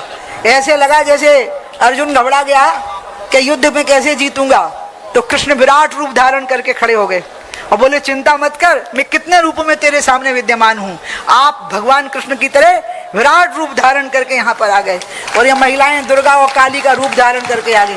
आपको आने जाने में असुविधा हुई होगी, लेकिन हमारा कमल सिहोरा इतनी अच्छी लेजम की व्यवस्था करके लाया कि मुझे तो आनंद आ गया। जब लेजम चलता है ना तो मेरा खून दौड़ने लग जाता है ज्यादा स्पीड से, लगता है कि मर जाएं लेकिन गाय बचा लें, मर जाएं लेकिन किसान बचा लें, खेत खलिहान बचा लें, क्योंकि मंदिर पुजारी का है, खेत किसान का है, तालाब मछुआरे का है, ये ध्यान रखिएगा। और इसी व्यवस्था पर हम चलेंगे तो तालाब बचेंगे, इसी व्यवस्था पे हम चलेंगे तो मंदिरों की मर्यादा रहेगी, और इसी व्यवस्था पे हम चलेंगे तो खेत और खलिहान बचेंगे कि हमें किसान को अधिकार देना पड़ेगा अपने खेत का, अपनी गाय के उपयोग का, और सहयोगी की भूमिका में रहना पड़ेगा। मैं मीडिया के बंधुओं का भी बहुत बहुत आपको मैं बहुत स्नेह रखती हूँ और ये मेरे प्रति बहुत क्षमा भाव रखते हैं। कुछ भी डांट खा लें फिर लौट आएंगे, अरे दीदी 2 मिनट की बाइट दे दो, फिर दे ही देती हूँ अंत में। और मैं आप लोगों को बहुत बहुत शुभकामनाएं देती हूँ। आज गोपाष्टमी के दिन मैं आपसे एक ही बात कहूँगी बस मीडिया वालों से, कि अगर आपने ये कह दिया कि उमा भारती हाशिए पे है इसलिए ये सब कर रही है, तो मेरा काम खराब हो जाएगा, उस थोड़ा ना क्षति पहुंच जाती है फिर उसको। जबकि मुझे कोई प्रलोभन होता नहीं। अरे मुख्यमंत्री रह लिए, 11 साल कैबिनेट मिनिस्टर रह लिए, 6 बार सांसद रह लिए, 2 बार 2 राज्यों से विधायक रह लिए। अरे अपन को पब्लिसिटी करना नहीं आता ना अपने बारे में, नहीं तो अपन बड़े दुर्लभ प्राणी हैं हम बताएं। लेकिन मेरे को तो यही आता है कि हम तो अपनी मताई की बिटिया हैं, गाँव में पैदा भरे हैं, बर्रा की रोटी खाने में आनंद आता है, भले 80 देशों में घूम के आ गए हूँ बचपन में, ऐसे हैं। तो ज़्यादा सोचते नहीं है अपने बारे में, यही सोचते हैं कि जब तक जिएंगे काम करेंगे, अच्छा काम करेंगे, ताकि आप सबकी मूंछ ऊंची रहे और इनकी नज़र ऊंची रहे महिलाओं की। मेरा नाम जब आप लें तो आपकी मूंछ ऊंची हो जाए, और मेरा नाम जब बहनें लें तो उनकी नज़र ऊंची हो जाए। ठीक है कि हम उनके हैं, हम उनको से मिले हैं, वो हमसे मिली हैं, और इसलिए मुझे बहुत खुशी हो रही है। आप यहाँ आए सभी लोग, आशीर्वाद दिया अपना, और हमारे सबको मैंने ढूंढा। ये नरेंद्र, इसको बुखार था, ये दवाई खा के आया है, नरेंद्र विरथरे, हमारा मनोज जादौन, हमारे मुन्ना भैया, हमारे अशोक त्रिपाठी जी हमारा, मैं इसको हमेशा पूछती तो शीशपाल है कि शिशुपाल है ये बता दे, तो बचने के लिए बोल देता कि मैं शीशपाल हूँ, मैं शिशुपाल नहीं हूँ, तुरंत बोल देता है। तो हमारा शिशुपाल आया, नहीं शीशपाल सॉरी, हमारा प्रहलाद खड़ा नहीं हो पाता है, खड़े नहीं होना, बैठे रहे ना, बैठे। दीपक जोशी जी आए, उसको पाँव में तकलीफ रहती है। दीपक जी के पिताजी के समय पर ही मुख्यमंत्री बनी थी, मुझे राज तिलक किया था उनने मुख्यमंत्री पद का, आज वो यहाँ पर आ गए हैं। हमारा प्रीतम, हमारा लंबरदार और हमारे धर्मेंद्र भैया ऐसा मीठा मुस्कुराते हैं, हर चीज हंस हंस के ही बोलते हैं, हर चीज उनके चेहरे से प्रसन्नता गायब ही नहीं होती। इनके बड़े कुलीन परिवार के हैं, इनके पिताजी भाऊ सिंह मात साहब बहुत शानदार आदमी हैं। ऐसे कितने सारे लोग आज यहाँ पर मौजूद हैं जिनने मेरी ताकत बढ़ाई है। मैं आपको प्रॉमिस करती हूँ, मैं तब तक जीऊंगी जब तक आपकी सारी आकांक्षाओं को पूरा नहीं कर दूंगी। बस इसी प्रकार से मेरा हौसला बनाए रखिएगा। इन्हीं शब्दों के साथ, अरे ठक्कू भैया रुक जाओ, बैठ जाओ, ठक्कू भैया बहुत खतरनाक प्राणी हैं। हाँ, जब जनशक्ति में आए तो एक मंत्री की ठुकाई लगा दी, क्योंकि वो बोरों में नोट भर के आ गया बड़ा बलारा के चुनाव में, तो बोरा छोड़ा लो और थाने में जमा कर दो, नहीं तो वे आग ही लगा रहे थे, कह रहे थे ठंडी है हाथ सेकेंगे इससे, तो फिर थानेदार छुड़ा के ले गया और कहा कि नहीं हम सरकार में जमा कर देंगे, मंत्री का नाम नहीं लेंगे हम बेचारे, क्योंकि वो अभी भी चुनाव लड़के विधायक हो गए हैं फिर से। ऐसे बहुत खतरनाक प्राणियां आए हैं यहाँ पे, कई लोग हम बताए आपको। तो इसीलिए इन्हीं खतरनाक प्राणियों के सहारे तो मैं जीवित हूँ। ये तुम्हारा ही नूर है जो चमकता है मेरे चेहरे पर, वरना मुझे कौन पूछता है इन अंधेरों में। देखो ये सब मेरे साथ भाजपा में आ गए, भाजपा वाले इनको टैगिंग किए रहते हैं, तुम तो वो ही हो उमा भारती बारे, मतलब जो आज तक उमा भारती बारे हैं। तो ठीक है भैया, हम तो एक दूसरे के लिए जिएंगे मरेंगे, और हमारे साथ ये पूरा देश और मध्य प्रदेश जिएगा और मरेगा, अगर ऐसी ही बात है तो ठीक है। हाँ ठीक है, बोलो भारत माता की, गंगा माता की, गौ माता की, दुर्गा माता की जय। जय श्री राम। से। जय बजरंगबली। धन्यवाद उमाश्री भारती जी। कॉन्फ्रेंस है हमारी अब 1 नवंबर के सभी पत्रकार बंधु और हमारे सभी जो आए